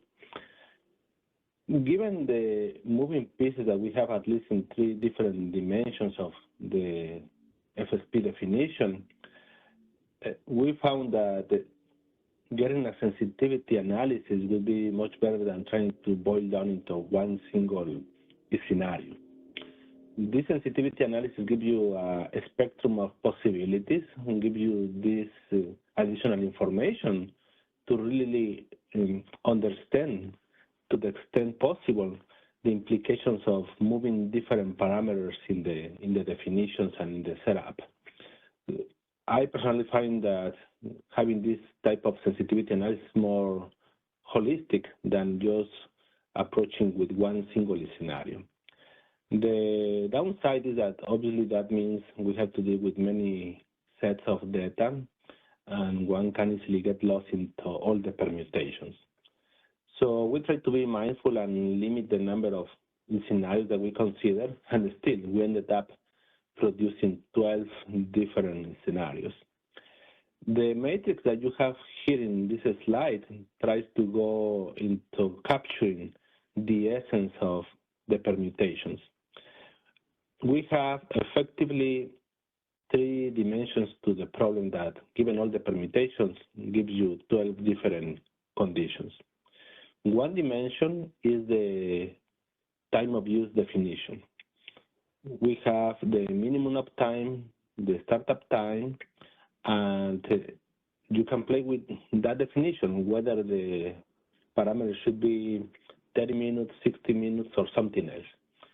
All these permutations that we have are limited to basically the same minimum uptime, that is less than 60 minutes. That seems to be a very standard approach of implementation for fast start pricing. The moving piece is indeed now the other component, that is the startup time, that could be either 30 minutes or 60 minutes. So right there you have 2 permutations, when the startup time can be 30 minutes or 60 minutes or less, keeping constant the minimum uptime. The other dimension to the permutations is the type of amortization.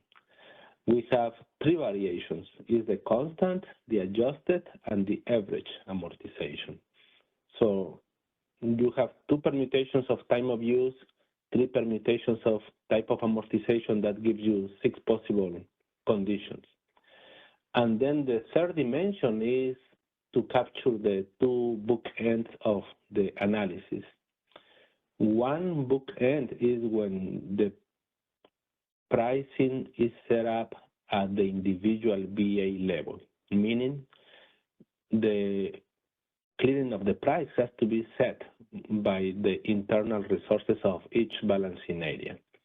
If there is an area that has fast start pricing units, under any of these scenarios, you may see different outcomes of prices just because there are units that are being impacted by the fast start pricing.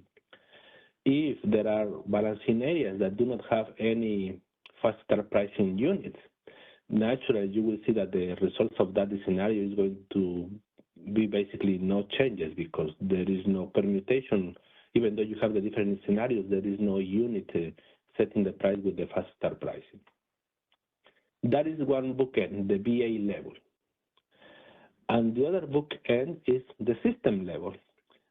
That is the assumption that under the clearing process, the price can be set not only by the internal resources of the balancing area that you are analyzing, but by any other area, any other resource in any other area, because the implicit assumption is that there is one single bubble and the price can be set by anybody in that system-wide bubble.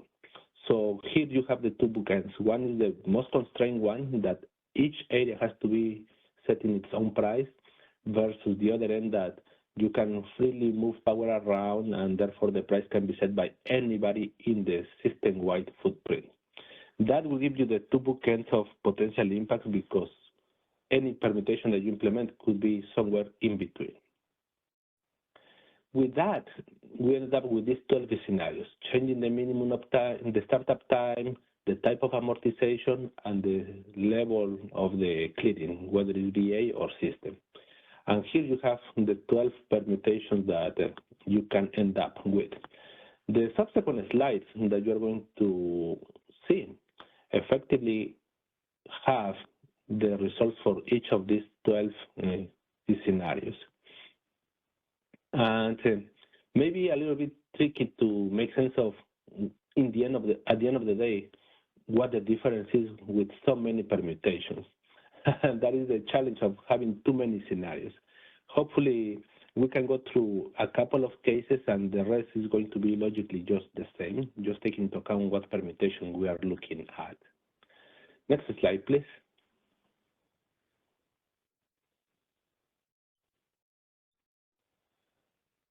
Okay. This is effectively what I just described, and it's just a graphical illustration of the two bookends of the VA and the system level. VA level is each area sets its own price with its own resources. EIM footprint is one single bubble where the price can be set by any resource anywhere in the balancing areas. And with that, let me introduce you the results. Now, keep in mind, we have effectively 12 different scenarios. We have results for each of the individual balancing areas. We have 23 balancing areas. Just compacting the information in a meaningful way could be a challenge with so many data sets. So bear with me how we organize the information to try to make it succinct and meaningful at the same time. The slides that follow have effectively the same structure of the information, just organized by the different sensitivity scenarios. Let me spend a couple of minutes to go through the first one, and the rest is going to be basically the same. Next slide, please.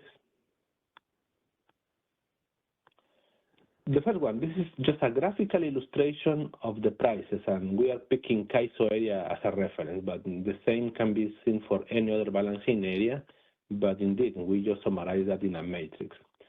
Here you have 6 different scenarios that is for the VA level, when the CAISO is setting the prices by its own resources. And you have the different permutations, the 3 types of amortization and the 2 types of startup time, 30 minutes or 60 minutes. And the header of each panel has effectively the description of what the scenario you are dealing with. If we go with the upper left corner, you have the scenario in which we use startup times of 30 minutes or less for the constant amortization. And this is again for the VA level. If you go to the other end, that would be the lower right corner, you have the scenario in which the startup time is less than 60 minutes or less, and we are using the average amortization. The same scenario for the VA level. These are simple average monthly prices, just to give you a sense of the magnitude on a big picture. And different scenarios are going to lead to different levels of price impacts. The price that you have here are no more than the price increases if we were to have fast start pricing in place. It's just a relative increase to the no fast start pricing reference level. Different months may have different prices, and in this case you can see that there is no specific trend. Typically we have seen higher prices in the summer months, and that in some cases may continue to happen. But once you are dealing with the different scenarios, it's not a consistent trend that you may see across the different permutations that we have. Next slide, please. This one, that is the daily trend, may be more meaningful to grasp the dynamics of the pricing. This is per month. This is in 2 blocks of an annual basis. This is 2022. Again, this is for the CAISO area, and we have the 6 different scenarios at the VA level. And each color stands for one different permutation. Now, each month, again, shows the monthly average price per effectively interval of the day. And here there is a very natural expected trend to be observed, because you can see that the prices increase mostly during the peak time of the day. And that is anywhere between hour ending 16 to maybe hour ending 20. That is the most obvious price increases. In some cases, there may be a slight movements in the morning peak around hour ending 7 or 8, but the dominant effect is for the peak hours.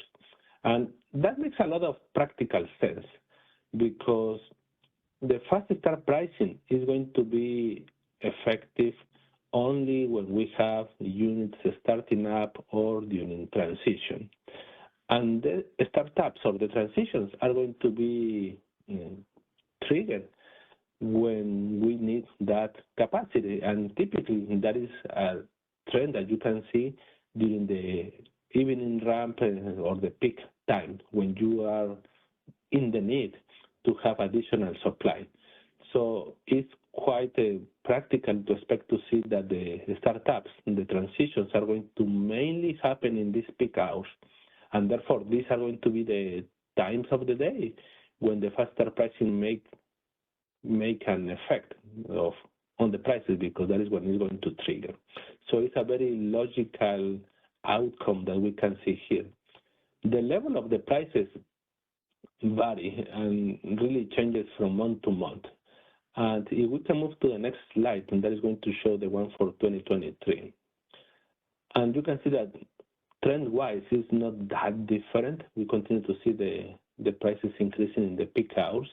There may be more explicit trend in the morning peak time than in 2022, but it's pretty contingent on the conditions of the month, the year that you are dealing with.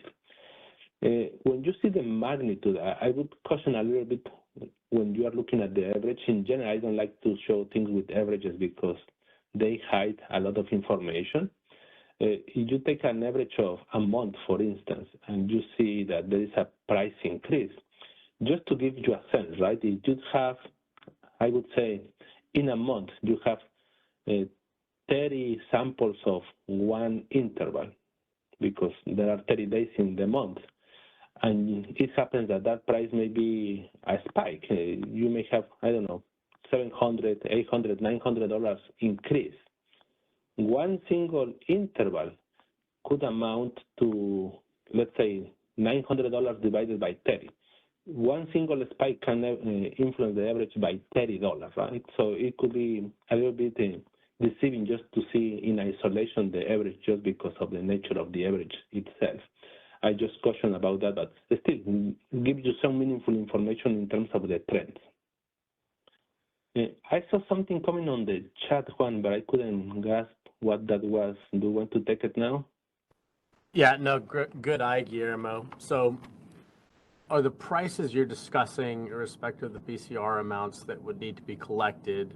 Or you know what, Ellen, I see your hand going up. I'll let you go ahead and ask your question. Let's go ahead and unmute Ellen, please. Zero Consulting.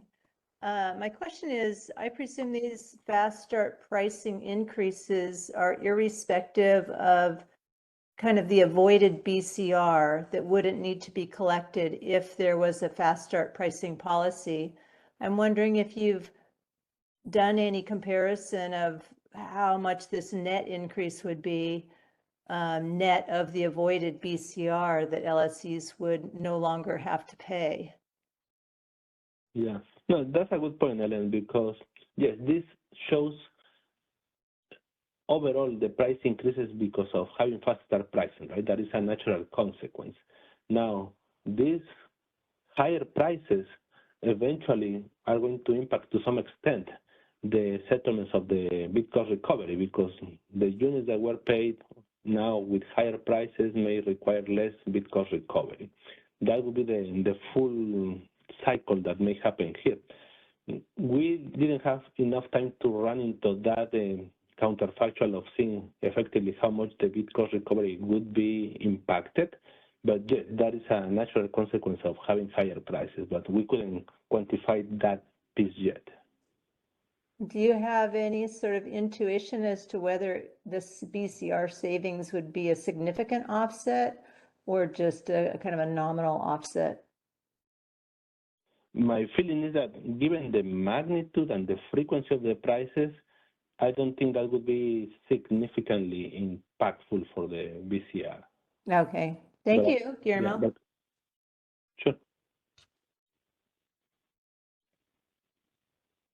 Next slide, please.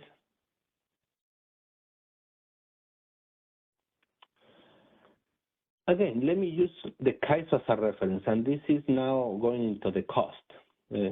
One thing is the prices change, and indeed price increases, right, with the faster pricing. Because of that, supply that is dispatched in the market are going to pay a higher price, and that will additional cost to the market. When we look at the cost, we need to be mindful how the structure of the CAISO market is designed. Specific to the CAISO area, what we have is a three-step settlement. We settle fully the day-ahead market, then we go and settle the incremental from day-ahead to the 50-minute market, and then we go and settle incrementally the difference between FMM and the RTD market. And the analysis that we have done is exclusively of the 15-minute market. And in that market, what is settled is not the total supply or the total demand. It's indeed the incremental relative to the day-ahead market. So exclusive of the CAISO, what we have done to come with this cost figure is to take only the incremental energy from day-ahead to the 15-minute market, and then estimate that with the new prices and the price increases.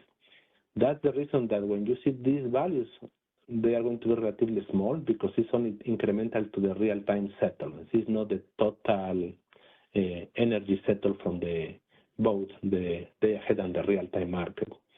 As a reference, we typically discuss, when we discuss these elements of the overall wholesale cost, that the majority of the transactions in the CAISO balancing area happen in the day-ahead market. They are settled at the day-ahead market.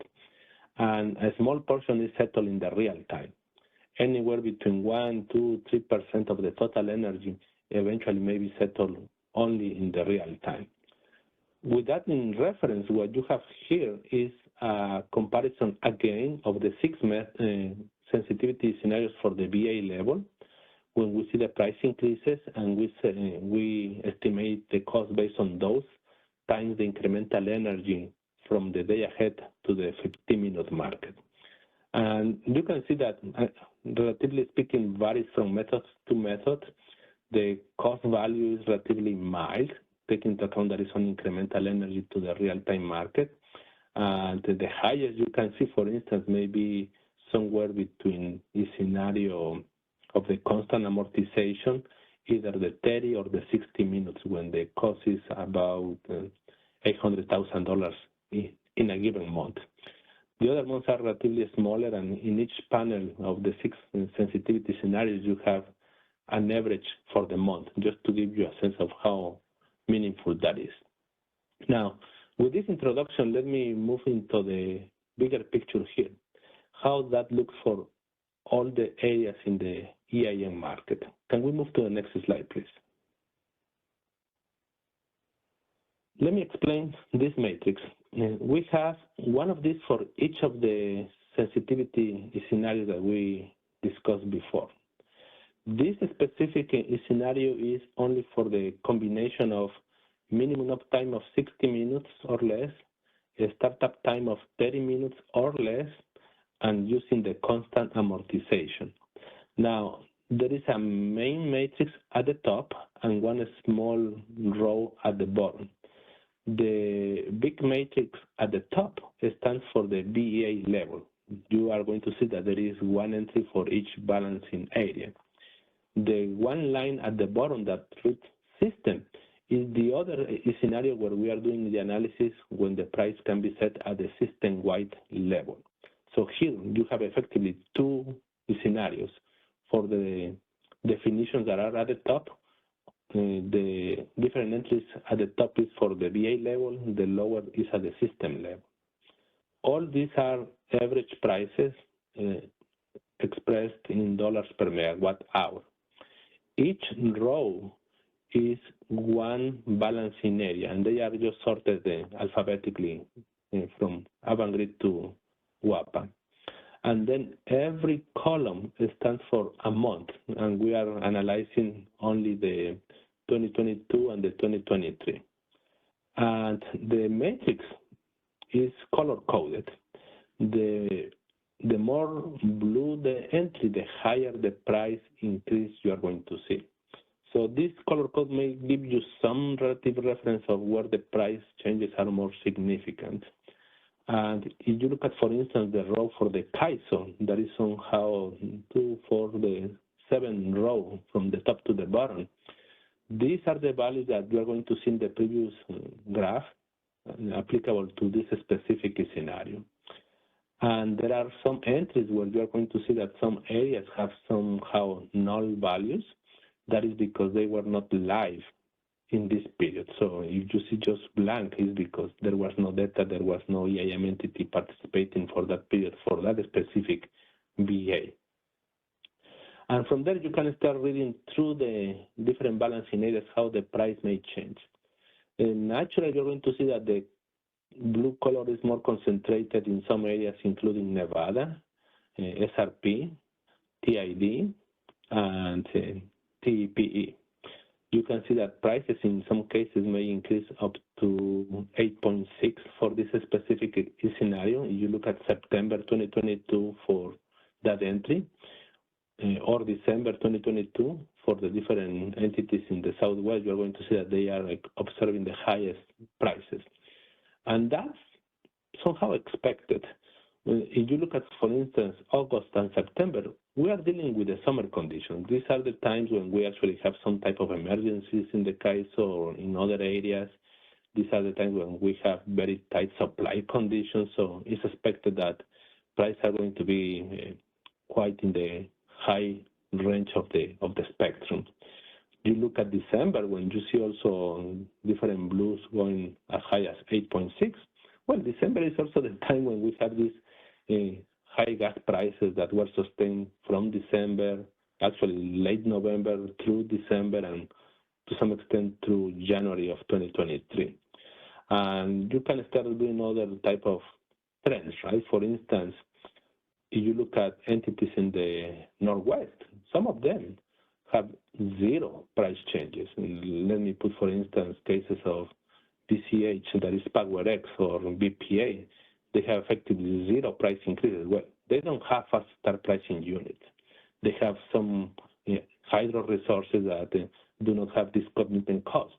So if we are discovering the price at the BA level, there are no units to move to influence the price on their own area.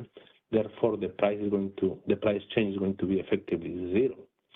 That is what you see when you get at the individual BA level. They don't have any unit changing the pricing paradigm because there are no fast start pricing units.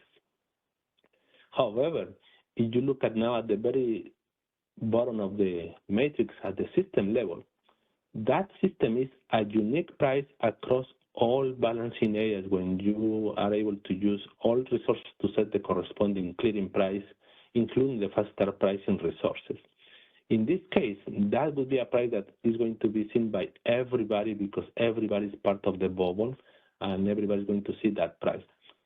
In this case, even those entities that do not have fast start pricing units like PowerX or BPA, they will see these prices at the system level, meaning that somebody else, somewhere else is going to be able to set the price with faster pricing.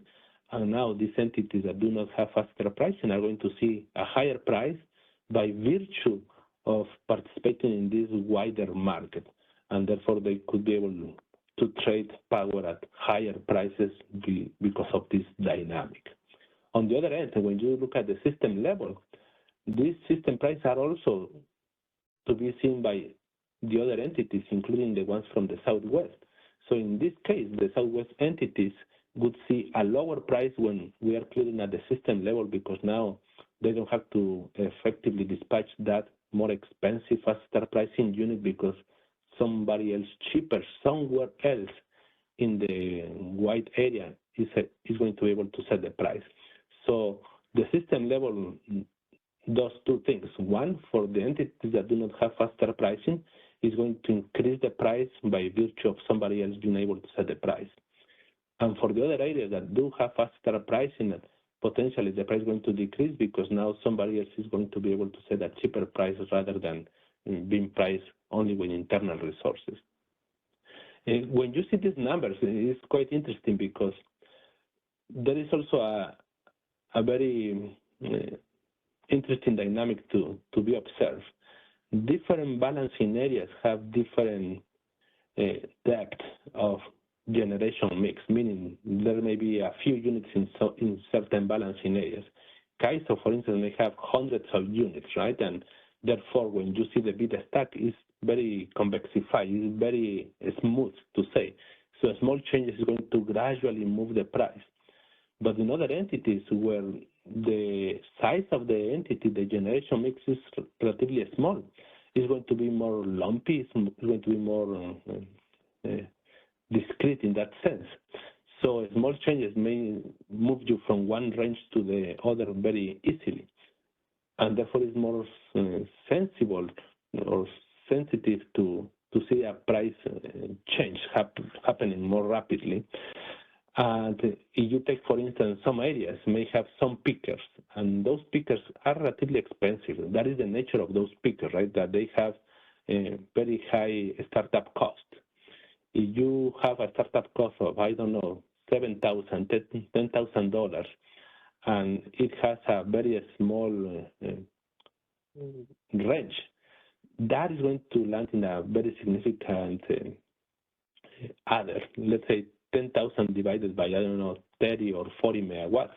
That gives you a very significant adder that is going to influence the price that area is going to be able to clear. It's just because how little flexibility it has to set the price with a small number of resources. Therefore, when it's analyzed by the BA level, you are going to see these very sensitive price changes just because of how small room managing the variation of the prices. This is how the analysis is organized. This is one of the, well, this actually contains 2 of the 12 permutations of the sensitivity scenarios. If we can just move forward 2 or 3 slides, please, just to give a different sense of a different one. Let's go one more. Yeah, this one, for instance, is the same structure. In this case, we're analyzing the case in which we have a minimum uptime of 60 minutes or less. A startup time has changed to be 60 minutes or less, and we are using the adjusted amortization, right? Here you have the price changes at the VA level, at the system level, exactly in the same way we described in the previous slide. And prices are going to be slightly different relative to the other sensitivity scenarios that we have. And comparing this versus any of the other scenarios gives you the sense of how significant is impacting the choice of using different startup times or using different amortization methods, right? That is the power of giving you these sets of information that you are able to compare and see dramatically how different is going to be using adjusted amortization versus constant amortization, or using the startup time of 60 minutes versus 30 minutes. And in some cases, you're going to see that there are not much differences.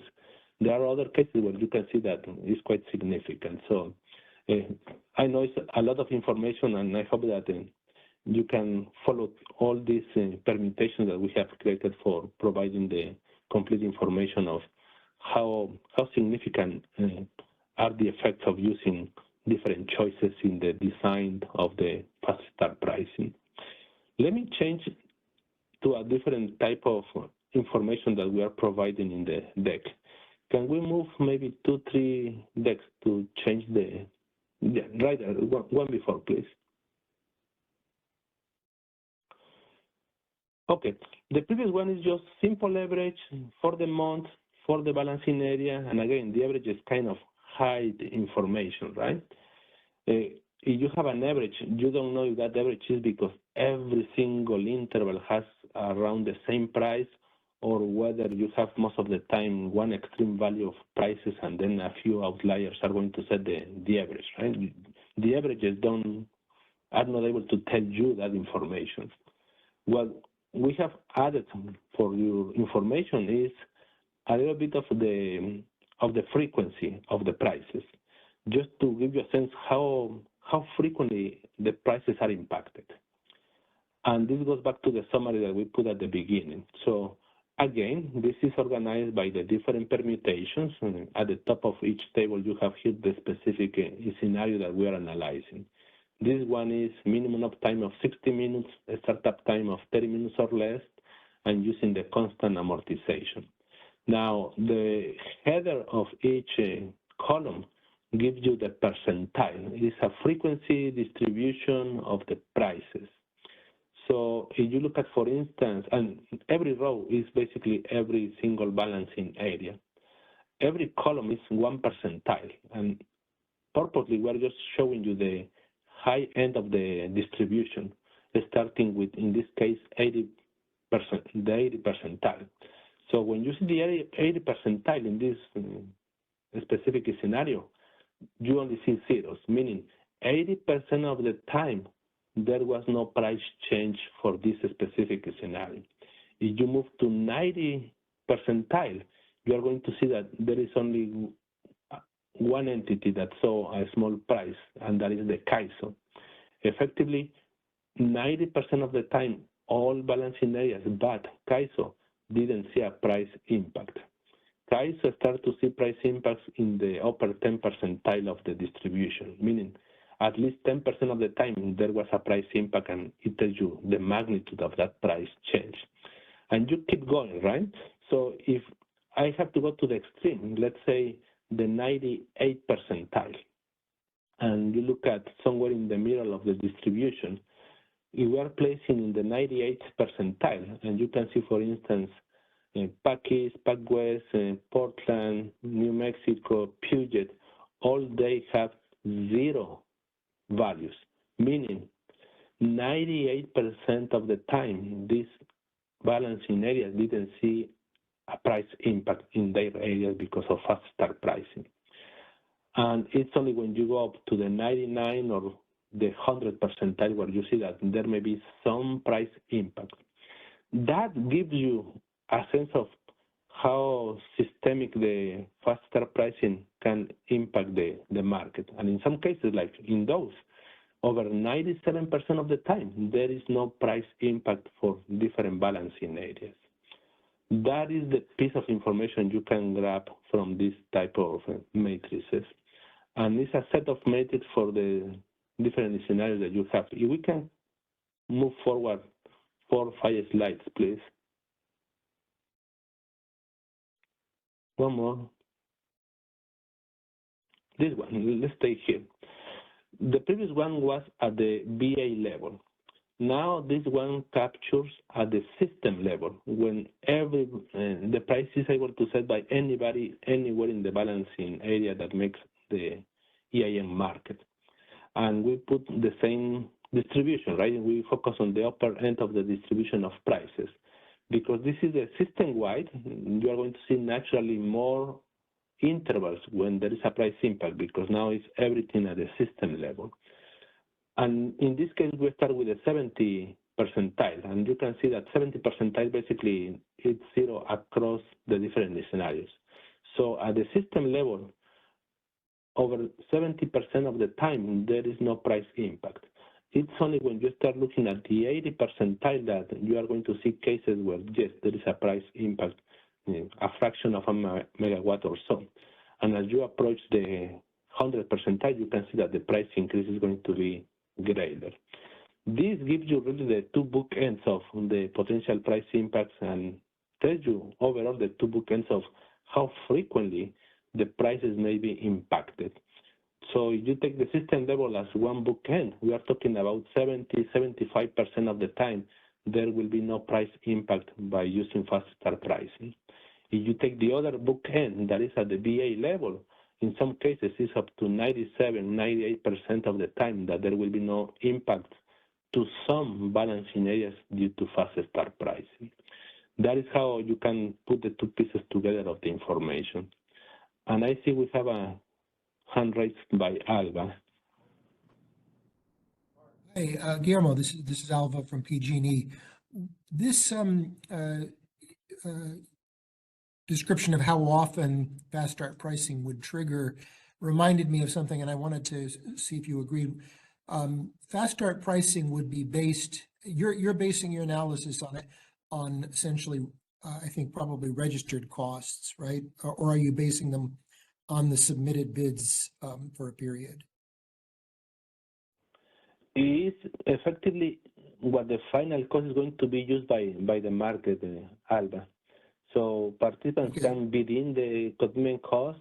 In some cases, there may be cap, and eventually what comes into the market is the cost that we use for the fast start pricing. So we are not making an assumption about the cost. We are using effectively the commitment cost that was used in the market.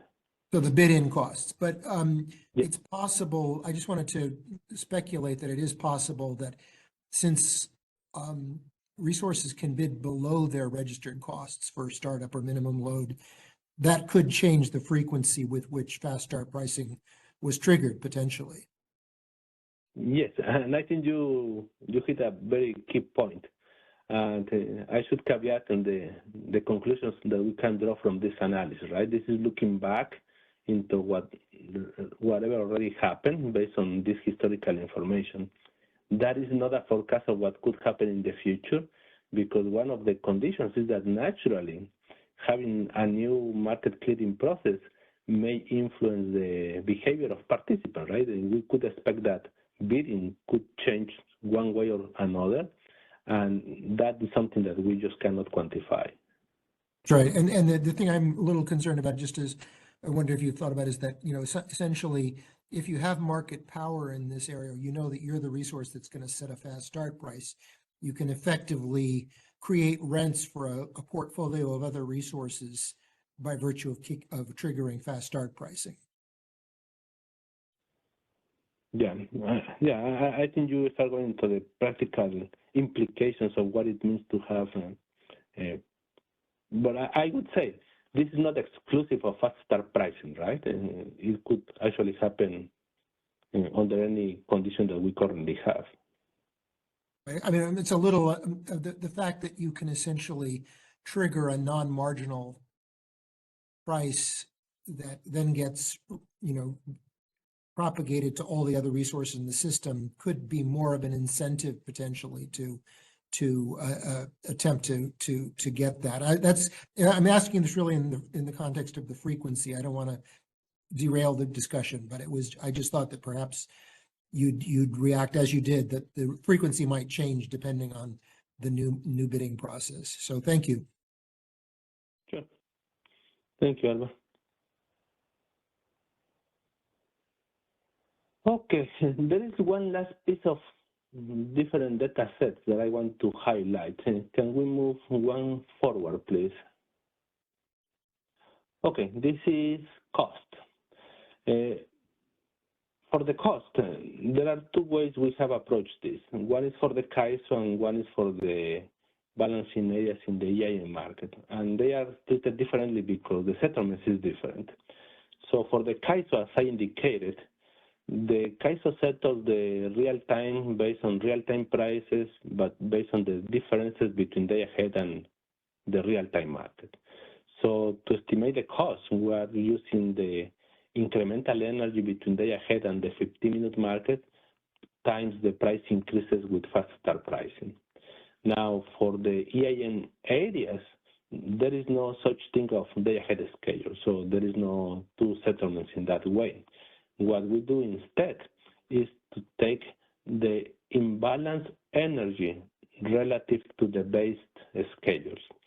If there is a resource that has a base schedule of 100 megawatts, and it happens that they were dispatched to 120 megawatts in the 15-minute market, effectively we take the 20 megawatts that is the incremental dispatch relative to the base schedule to estimate the cost or the additional cost for the fast start pricing, multiplying that by the price increase.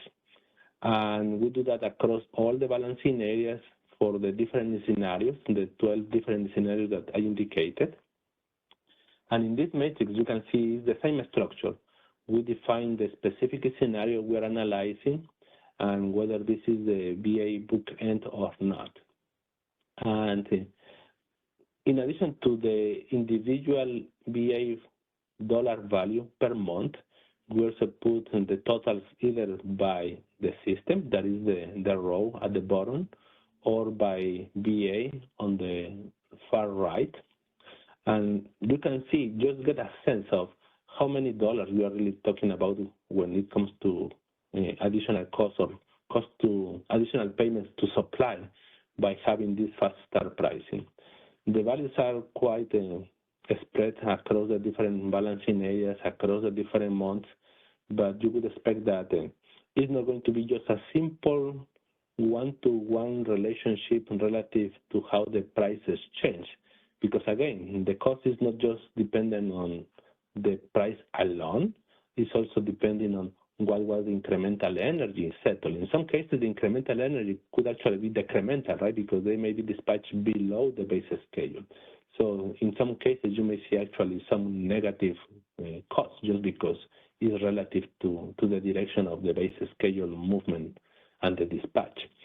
When you look at the total, you are going to find out that for one single scenario for this 2-year period, we are talking about $51 million of additional payments to supply. And that would be about $26 million per year. And how that is distributed across the different balancing areas, it varies. You can see that the darker the blue you have in there goes to the CAISO, goes to Nevada, and to SRP. There are the units, the areas that we saw that had the most significant price changes. And this is one scenario. We have the same information for the different scenarios. We can just jump forward a few slides, please, to move to other scenario. Yeah, this is per VA. One more, please. One more. One more. Okay. The second set is by the system-wide, meaning we have one price set at the system-wide level where potentially all the balancing areas are going to be impacted. It's not just those that were able to set the price on their own areas. And that means you may see more costs spread across all balancing areas, but in general, they are going to be lower cost because now you have a system-wide price that is lower. And in some cases, you can see that we still have some areas that have higher cost than others, and not surprisingly, it continues to be CAISO. In this case, is Pacific East, and also SRP. The cost in this specific scenario is like $25 million, right? And again, keep in mind, is one of the 12 different permutations. So if you compare across these 12 different scenarios, you can get a sense of dramatically how this is going to change by choosing one option versus the other. And this is really the information that we gather for the different scenarios, just to give you a sense of the direction and the magnitude of the potential impacts of having fast start pricing. Can we move forward 5 slides and just to make sure I didn't miss any? One more. Yeah. Let me pause and see if we have any reactions. This is the most critical piece of information of the whole set of analysis. I understand we spend a lot of time going through the nuances and the details and the assumptions because they are going to largely influence the final results.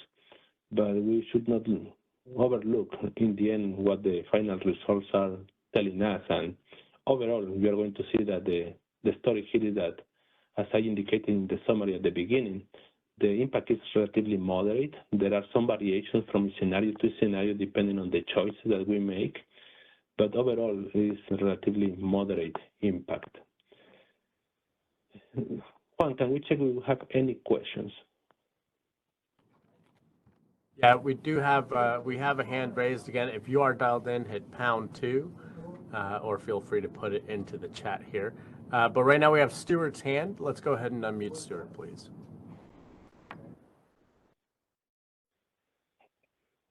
Comprehensive as ever.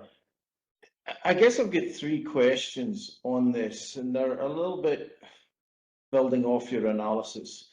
Can you summarize for me that what we're actually getting now if we went to these higher prices, and then what impacts you expect to see on the system by implementing fast start pricing? That's number 1. Number 2, can you outline beyond the price impacts what the analysis says about the quality of generation in BAs that don't see a price impact versus the quality of generation in BAs that are seeing the higher price impact? And then lastly, the third question would be, can you kind of touch the main elements that fast start pricing addresses like flexi-ramp pricing didn't?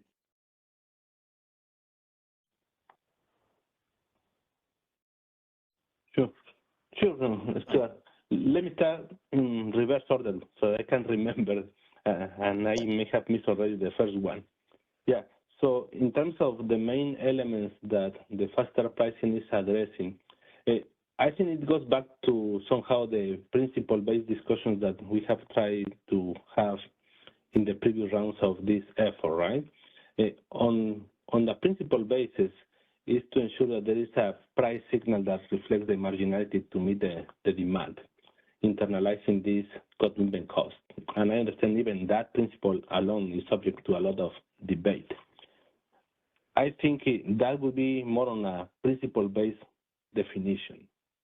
Now, in terms of the quality of the generation, how that is going to influence the resources to get dispatched and so on, I would say this type of analysis or any type of quantitative analysis may not be able to get an answer for that, right? Because in the end of the day, this analysis is telling you the price implications, how those prices are going to set certain incentives for resources to potentially better follow the dispatch or to have something in place to ensure that they follow the dispatches, because now they may have an incentive to potentially deviate because they may be more motivated to follow a higher price. That is something that this type of analysis is not going to be able to tell you, and I don't think there will be any type of analysis that can tell you that ex ante. I think one of the critical pieces of the design discussion has to really put emphasis on the incentives that this type of mechanism may create to ensure that we have a solid approach, a robust approach to ensure that we are not creating perversive incentives by any change, not just for faster pricing, but in general when we are touching the price, right? To ensure that at the end of the day, we are not creating these unintended consequences where resources may not follow the dispatches or may be incentivized to follow other type of instructions. And sorry, I forgot already what was your first question. You couldn't. Yeah, the first question was more around. The first question was more around, you know, what you expect to, you know, summarising what we expect to get from the higher prices now, versus what, in the future you expect the system impacts to be. But before going to that, though, just on the quality of generation, understanding your response, and I know it's somewhat difficult to answer, but hypothetically, though, is there a danger here if you go for this system level approach that you are socializing the cost of poorer quality generation across the whole system? Is that hypothetically possible? I'm not asking you to say whether it's true or not, but is it hypothetically possible? I want to make sure I understand your question to make sure I'm answering the question that you are asking us, Stuart. Could you rephrase your question in terms of how this faster pricing is socializing the cost? I couldn't really grasp the question. All I'm trying to wonder here is if there's a poorer quality mix of generation that's driving the need for fast start pricing in some BAs, is there a danger as you set a system level price and all resources are getting it? Are you socializing a cost, if you will, because some BAs may have lacking a certain quality of generation to balance their overall resource portfolio? Is that feasible? Okay, let me see if I understand the question. So what I have indicated is that depending on how we configure the system and actually given the conditions of the system, right? In some cases, one area that may have faster pricing may be able to set the price for a wider bubble, right? And that actually happens as of now because not all the time every single area is isolated. That means that in some cases, a subgroup of balancing areas are going to be effectively moving like one single wider bubble, and therefore the economics, the pricing is going to be defined within that wider bubble.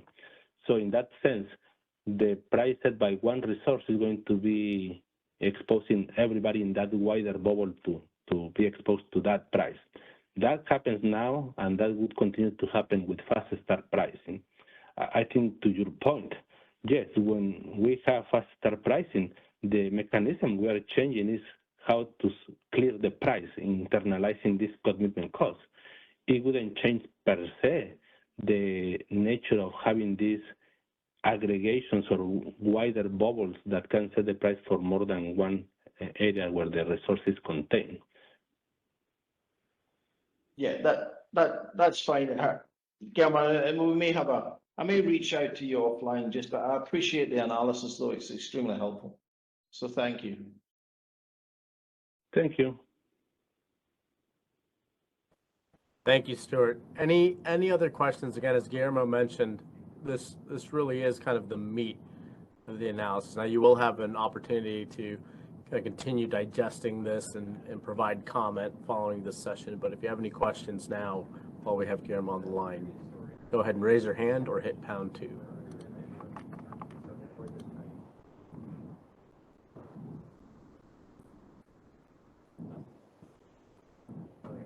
Okay, Guillermo, I see no further questions in the queue. The floor is yours. Okay, well, what follows is kind of an appendix that we put there for reference for participants. We appreciate the feedback that you gave us through this effort to try to shape and set the direction for this analysis. We incorporated some, we were not able to incorporate others. There is also a set of metrics in this appendix that you can use as a reference. For instance, there is some material that we put for the flexible ramping product prices just to see the opportunity cost if we were to have fast start pricing, another classification of the resource characteristics. All that information is produced, and we wanted to make that available to you in case it could be useful for future discussions. This is really the material we were accounting to discuss today with you. And unless there are any other general questions, I think we will pass it to the next topic, Juan. Well, thank you very much, Guillermo. And if we could just advance to the next slide for a moment, kind of let people take a look at that. Again, this was our commitment to this working group and the stakeholder community. Together, we shaped the scope here. Guillermo, we do have another question for you. So Alva, let's go ahead and unmute Alva, please. Guillermo, just another question for speculation purposes. Do you think that under the kind of DAME enhancements, would imbalance reserve products tend to make the commitment of resources more or less of fast start resources more or less frequent, or do you think it would have no effect? I'm just wondering about the idea that fast start resources would be receiving imbalance reserve awards, but I guess as I think about it, that doesn't imply a commitment. So I suppose it wouldn't necessarily change anything in terms of how real-time prices were set. But just curious whether you've had any thought about those kinds of products and the effect on this analysis. No, personally, I haven't put too much thought on the implications of that. I have to say that eventually we have something for the DIM, and eventually we have resources dispatched to procure for imbalance reserve, similar to the earlier discussion that we had, that in some cases there may be some commitments driven by the need to procure and share the services. I could see that there may be some commitments driven due to the need to procure for imbalance reserve. So I think there will be a natural extension of the discussion to consider if, under these conditions, those commitments driven by provision of AS or imbalance reserve should still be considered for fast start pricing. I think that is a very fascinating topic for discussion. Okay, thank you. Thank you. Yeah. All right. Any other questions for Guillermo? And let's go ahead and let's advance to the next slide really quickly, just visually here. Any other questions at all? Okay. Well, Guillermo, I'm not seeing anything else in the chat or any other hands raised. Thank you very much to you and your team for this very robust analysis. We really appreciate it. Thank you. Let's go ahead and, of course, let's go ahead and move on to the next slide here. And I'd like to reintroduce to the working group Mike Cavallero. So, Mike, let's go ahead and unmute you and give you a quick AV check. Can you hear me? Yes, we can. All right, Mike, the floor is yours. Okay, great. Yeah, if we could go to the next slide. Yeah, so as this indicates, CAISO asked me to give just a few slides to give some preliminary reactions, not just to today's presentation, but also a couple of thoughts with respect to the presentation that Susan Pope, the market expert for WEIM, made at their governing bodies meeting on March 19th. So I just have a few thoughts here that are responsive to that. So if we could go to the next slide, please. First, with respect to Susan's presentation, I mean, I agree with the main points that she made there. First, the point being that, fast start pricing, the intention here is to produce price signals that are going to more accurately reflect marginal cost of BD load. That could improve efficiency, both with respect to how we would schedule imports. We would like to avoid situations where we could go ahead and schedule $25 imports and avoid the need to commit more expensive resources. It'll be nice to do that, and it's hard to do that if the price is 20. Also, with respect to giving a demand response, the incentive to consume or not consume energy with respect to export, that's a side of the question where we'd like to go ahead and not schedule exports when we're actually committing resources that at a higher cost than what we're charging for the exports. So that's a large part of the motivation for fast start pricing. She also pointed out that, and this was actually one of the questions got to this a little bit, that, fast start pricing, FRP, and shortage pricing are really all addressing different situations. And they have different effects. And so because of that, they're really not duplicative. You could have any combination of the three might apply at any point in time. You could have all three, you could have none of the three, you could have any one of the three, you could have any two of the three. Having said that, it's important to make sure that the mechanisms don't interfere with each other. This was one of CAISO's concerns with fast start pricing originally back when FERC issued its NOPR several years ago that proposed to apply fast start pricing to all the ISOs and RTOs, that essentially that the FRP mechanism was taking into account constraints between where a unit could operate in the advisory and between the binding and the advisory intervals. And that fast start pricing, at least as it is applied in most of the ISOs that have an effect, would effectively ignore that constraint and would therefore undo the FRP. So back last year when we were working on this, we came up with what we called an alternative FSP proposal that was described in our March 20th, 2023 presentation. And that was developed explicitly with the intent of ensuring that the two mechanisms didn't interfere with each other, that FSP wouldn't undermine FRP. They address different situations. They're not necessarily duplicative, but that also doesn't mean that you can just blindly assume they won't interfere with each other. There is some thought that's required to make sure that they don't get in each other's way. Next slide, please.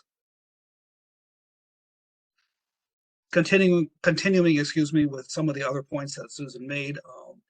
Certainly, on one hand, it's that you can learn a lot from some of the mistakes that have been made in other ISOs and RTOs with respect to how they implemented fast start pricing.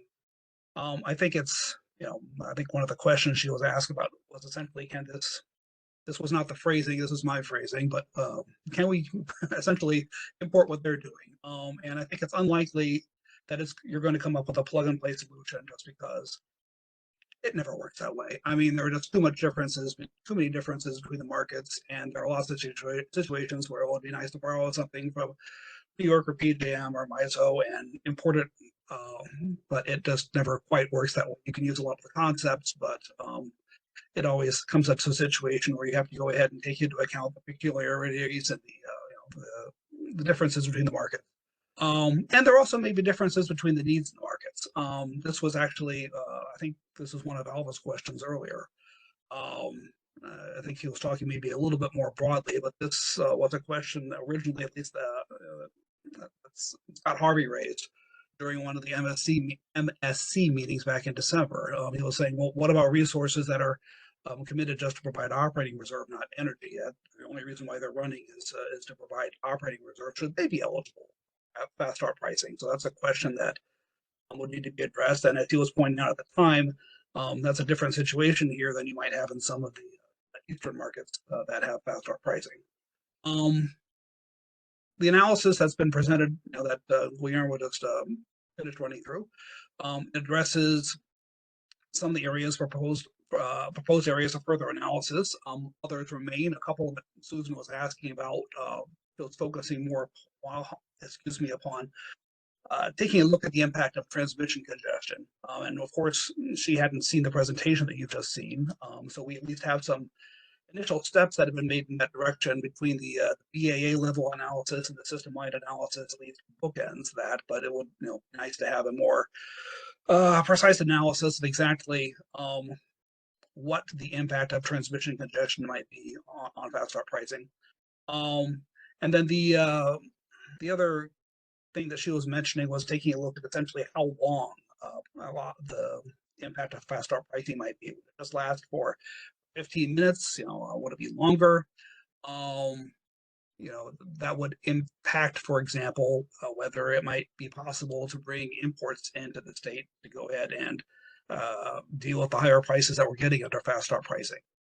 I think this might be a little bit premature to get to this, simply because the analysis that, as Guillermo said, and rightly so, he had to make an assumption in his analysis, and the assumption that he made was that the commitment costs would be amortized over the minimum uptime. That's not, assumptions have to be made, but that doesn't necessarily mean that that is necessarily the way to go. Another possibility that you mentioned was amortizing the minimum uptime over the commitment period. A third possibility is actually something that's shorter than either of those two. What the New York ISO does is they actually amortize startup costs over the first 15 minutes. And they performed analysis that indicates that for most units, They're really, most fast start units are really started up in order to meet needs over the next 15 minutes. And so even if your minimum uptime is 30 minutes or an hour, they will just amortize the startup costs over the first 15 minutes. Depending on exactly how we answer that question, that might significantly affect, you know, how long these prices last for. So it might be good to actually directly tackle that question, as opposed to just trying to conclude how long these prices are going to last based upon the assumption that has been made for the purposes of performing this. Okay, that's about what I had to say with regard to Susan Pope's presentation. If we could go to the next slide, please. With respect to the presentation you just saw, first, I think the general approach seemed pretty reasonable to me. As far as assessing which units would be eligible for fast start pricing, I think applying it to upward transitions for MSG units makes a lot of sense. An upward transition looks a lot like a start to me. There does, as Guillermo mentioned, I think we need to think through a little bit more as to what we would do with respect to downward transitions. I feel like there's an answer to that, but I don't know what it is. I think, again, with respect to the MOC units, it makes sense to go ahead and consider those as being eligible for fast start pricing, but also I think it makes sense not to let the units with base schedules be eligible, because we're not really taking into account the commitment costs of those units when we're committing them. Well, taking them into account when you're calculating prices, but not when you're scheduling them is a dangerous game. Really ripe for manipulation. So I think that makes sense not to include those. So again, like I said, the general approach to decide who's going to be eligible for fast start pricing and who's not seems to be reasonable. I think the results of the analysis are probably consistent with my expectations, and I would imagine most people's expectations. Most of the impact of fast start pricing is occurring when there's need for upward or downward ramping. We might need to go ahead and dispatch these units. Differences in locational impact that we see are also tend to be reasonable. More or less what you expect. We see less impact up in the Northwest where there's more hydro and fewer units that even would be eligible for fast start pricing, and more impact in areas that don't have resources like that can respond quickly without any of these commitment costs that are associated with fast start generators. And similarly, from a seasonal perspective, when we see seasons where fast start generators are more likely to operate, we're seeing a larger impact of fast start pricing, which again seems to be intuitively reasonable. Next slide, please. Okay, the comparison, and it's actually, there's been some repagination, so it's now on page 71, not page 61.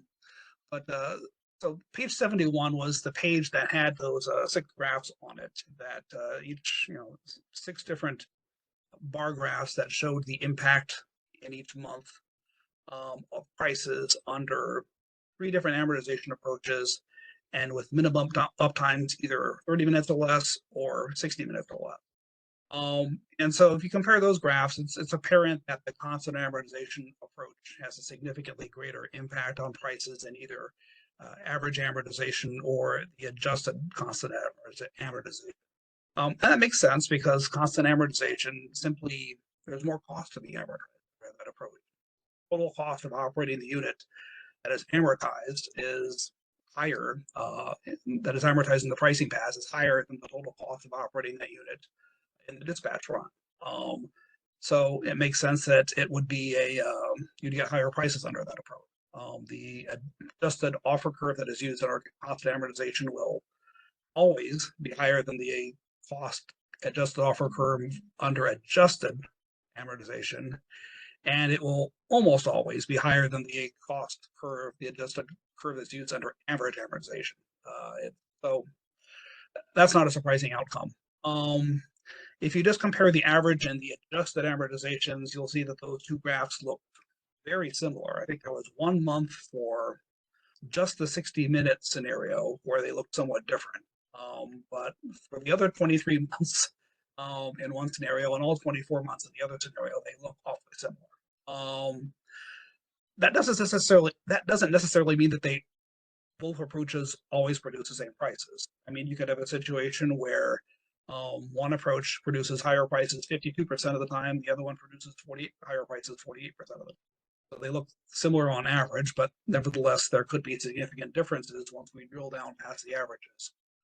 So I think it would be interesting to go ahead and put some sort of reports together that would maybe compare those two approaches and would get past just the averages and say, gee, how often are those two prices within, various percents of each other, so we can get an idea as to exactly, is it in fact the case that they're almost always the same, or is it the case that average is somewhat higher than adjusted under a fair number of scenarios, and adjusted is higher than average under a slightly smaller number of scenarios.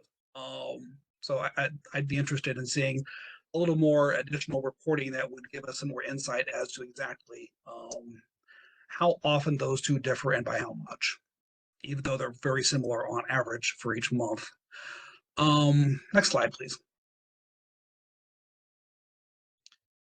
And the other thing I wanted to reinforce here, while we've been focusing upon trying to assess the overall impact of those amortization approaches upon costs, at least in that portion of the analysis, that's not the only thing that we should be taking into consideration. One of the things that unfortunately Guillermo and his team were not able to do, due to lack of time, was to go ahead and assess the different impact upon lost opportunity cost between the different amortization approaches. So I think it would be interesting going forward if there's an opportunity to take a look at essentially whether one or the other approach would have a bigger impact upon essentially the frequency with which we have resources that are, one, not dispatched, but on the other hand are losing money because we are calculating a price that is greater than their bid cost. Obviously, that would affect their bidding incentives. Similarly, I think it would be also useful to assess the frequency with which the different approaches permit resources to recover their costs without need for bid cost. Again, to the extent that we set prices, in some cases lower, we're going to go ahead and increase the frequency of bid cost recovery. And so part of the idea here is that is again to go ahead and compare these two approaches and see whether they have different impacts on this. I should have mentioned, by the way, my understanding is that we'll be submitting more, there will be the opportunity for people to submit more detailed comments on these presentations later, and I'll go into more detail in those written comments with respect to what I'm talking about here. I'm just going to go ahead and kind of hit the highlights here. So if you want to see a detailed example, it'll come, stay tuned. And then finally, the last thing that should be taken into account in addition to the impact that the different approaches would have upon either the need for bid cost recovery payments on one hand and lost opportunity costs on the other hand, is the susceptibility for gaming. With respect to both of the adder approaches, the constant adder and the adjusted constant adder, the amount that needs to be allocated, the amount of cost that needs to be allocated is dependent upon that bid that is submitted for the very first incremental segment above the min level, which opens up some opportunities to manipulate that. You put in a 1 megawatt PMIN level, and you can, so it has very little impact upon your actual operation, but it does affect the amount of cost that needs to be allocated over the rest of the unit. So there is some opportunity for gaming that is presented by that. It's limited by the fact that if you take a look at the calculation that the equation that Guillermo used, there's a term there that would not take into account an incremental bid that is less than 0 in that calculation, which would, if you don't do that, you can get some pretty egregious examples of gaming. So that does limit the susceptibility, but it is still something that needs to be considered when you're comparing these different mechanisms. I think that those approaches are a little bit more susceptible than the average cost approach. So I guess that's most of what I had to say right off. With respect to some preliminary observations. Appreciate that, Mike. So if you have any questions or any reactions to that, go ahead and please raise your hand or put it in the chat.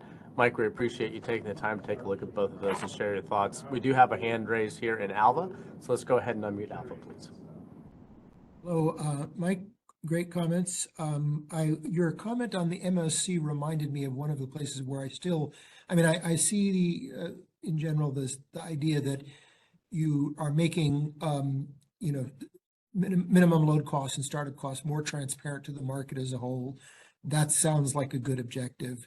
And as you say, if you actually are incenting imports to come into the market that would not otherwise, that is, there seems a pretty strong case for that. But neither of those really argues, in my mind, for a day ahead fast start pricing process. They both seem to be very satisfactorily addressed by a real-time fast start pricing process. Is your only rationale for a day ahead process that you need to minimize the arbitrage between the two markets? I think that is the primary one. If you want to essentially, to the extent possible, minimize the extent to which you have rule differences between the two different markets that could cause arbitrage opportunities. I mean, there are some unavoidable differences. We have our granularity level in the day ahead market is hourly, whereas it's less than that in the real time. Short-term spikes that could arise in real time, they can't happen in day ahead because we always have an hour to ramp from one point to the other point. But yeah, I think that's probably the primary motivation. My experience is that, for example, New York has fast start pricing as day ahead market rules.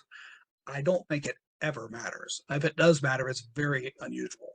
So it tends to be, from a practical perspective, not a very important issue.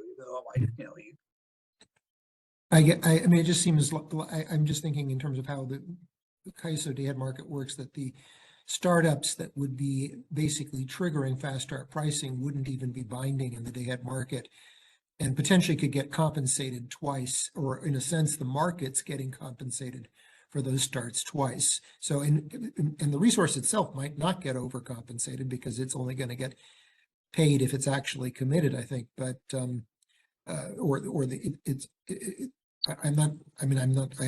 haven't really thought it through, but it does seem like the market as a whole is going to get compensated twice for that start.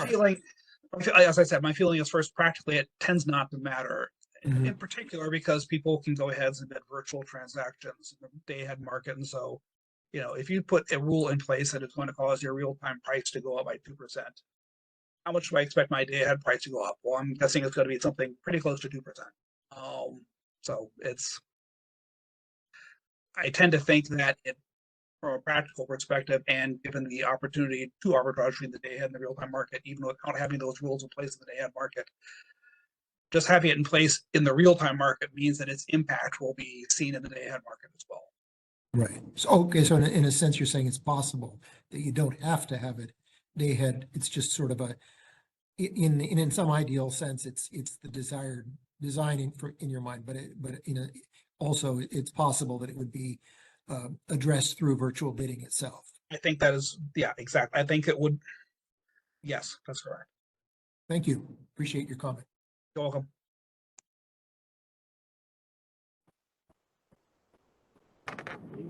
Thank you, Alva. Any other questions or reactions? This is the last bit here, so we're kind of into that stakeholder discussion portion. Again, I think with fast start pricing, it's a little bit different, with really centered around the analysis. So any kind of a clarifying question or any kind of comment or question to Mike, now would be the time. We really look forward to the next step here and to getting into policy discussion around that. So we want to make sure that we have a good foundation. We're all speaking the same language. So if you have any questions, now would be the time to raise your hand. Again, you are also going to have the opportunity to digest this a little bit slower, I guess, a little bit more time to review all this information and provide written comment to us. We're going to have those due in 2 weeks from today, so end of day on the 22nd. So we'll give it a moment here.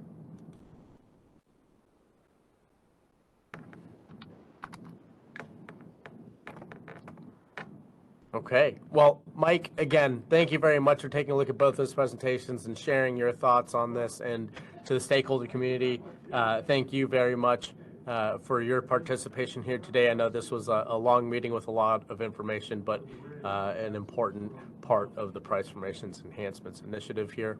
I'm going to go ahead, if we could go ahead and just move forward a couple of slides.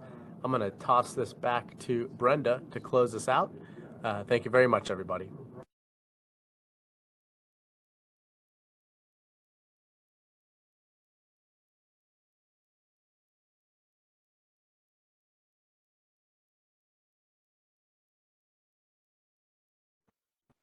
And Brenda, you may be double muted here.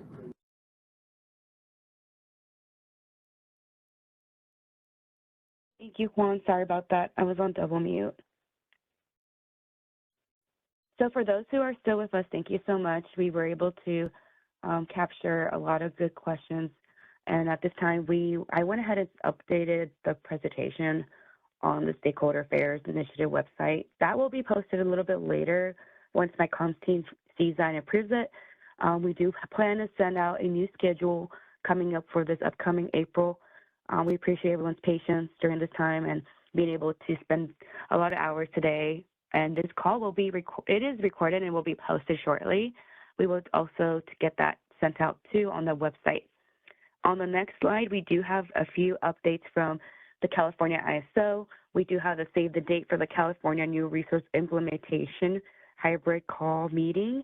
This meeting is both in person and also we're going to have virtual details available. So those who can make it, great. May 1st, we will be having an all-day meeting and working group. So this is going to be something where you come on site and we go over presentations on summer operations with the new resource implementation team at the California ISO. We have a public forums web page that has a lot of information right now. We do have that agenda posted, and we do have an afternoon meet and greet. So definitely take advantage of that if you'd like to come. We did get a lot of registrations thus far, so it's also free. On the next slide, we have the upcoming stakeholder-led working group meeting for the 2024 Annual Discretionary Policy Initiatives Catalog and Roadmap. This virtual meeting will be held on April 22nd on Monday. We do have a lot of stakeholders that are planning to present their proposals for discretionary initiatives, and we are mindful that we do have a few topics that we selected to kind of cover. And I do have a few account managers reviewing some emails that we received from our stakeholders expressing more interest on different topics. So thank you for your patience. We'll get back to you as soon as we can. But this time we are focusing on additional working groups later on. So this one will not be the only working group for this particular meeting. So we anticipate maybe mid-May for an additional working group for the annual policy roadmap and catalog. On the next slide, we do have the Stakeholder Symposium happening on October 29th and 30th. The welcome reception will be held on the 29th. The venue will be disclosed pretty soon. We are actively working on the registration right now. Sponsorship opportunities are starting to be developed, and we will be sending out a notice pretty soon on the ISO website as well as the registration site. This year, this one-day event will have a lot of information, a lot of panelists, so we are right now working together with the symposium team to kind of collaborate and make sure we get a great symposium event from years before. So we will give everyone an update on that as we get closer, but stay tuned about mid of this month later on, or maybe beginning of May, we'll definitely have something set for sure. And at this time, I don't have any more updates from the Stakeholder Affairs team, but thanks so much for everyone who's been able to stay with us for these quite few hours. This recording will be posted, but I'll pass it back to Silas to close our call. Thank you. Thank you to all of our speakers, and thank you all in the audience for joining us today. With that, our call is now concluded and you may disconnect.